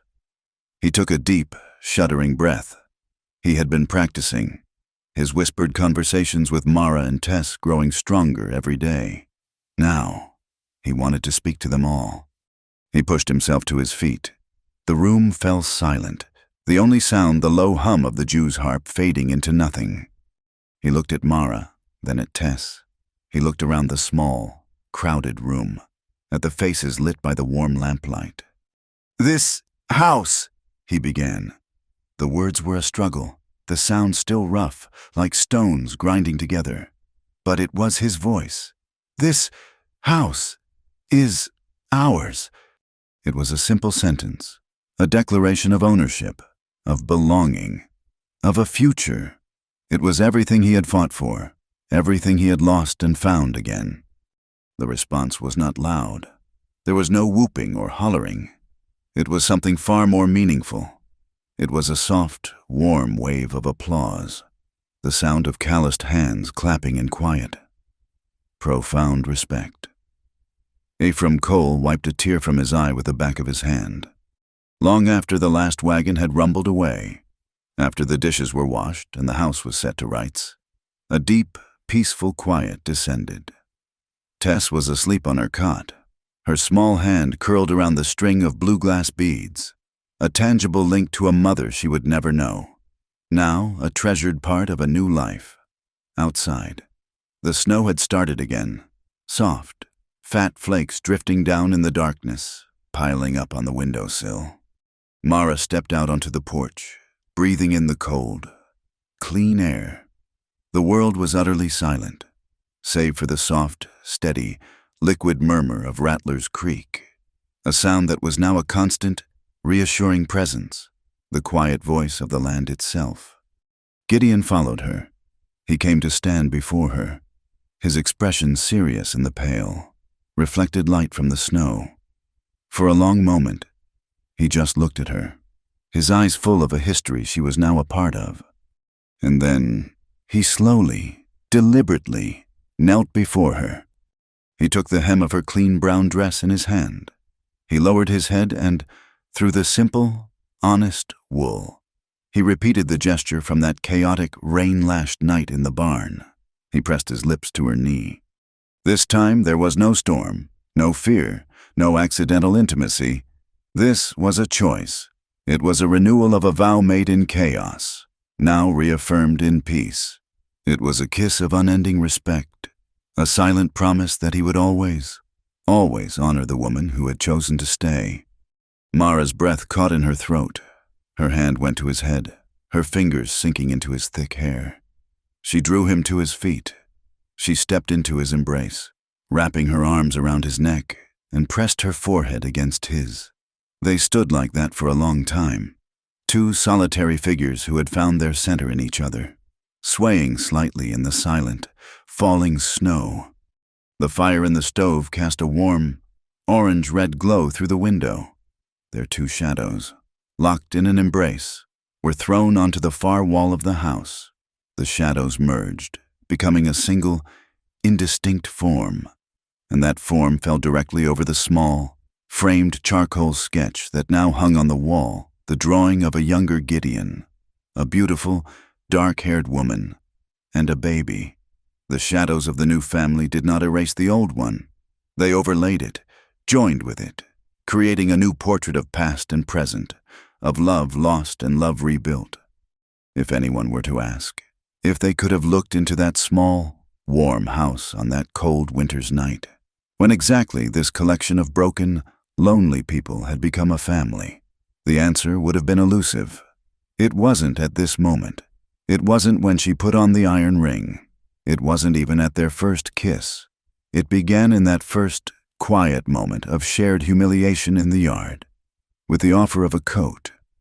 It was forged in the silent language of pins on a beam, in the shared labor of stacking wood, in the telling of stories to a frightened child.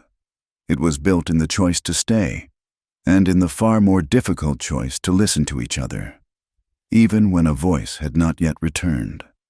The last image, as the night gave way to a cold, silver dawn, was of Sable Arroyo at peace. A straight, unwavering plume of wood smoke rose from the chimney of the small adobe house, a sign of life, of warmth, of a hearth that had been defended and held. The snow had stopped, and the world was a vast, silent expanse of white, and on that white canvas, 3 sets of small footprints led from the house to the new barn, intertwined, a family, finally at peace, and no longer silent. Thank you so much for listening to our story. We'd love to know where in the world you're tuning in from, so please drop a comment below to share your thoughts and connect with fellow fans. If you enjoyed this tale, please subscribe to our channel, Wild West Stories 1850. Give this video a like, and consider supporting us further by hitting the hype button to help this story reach more listeners.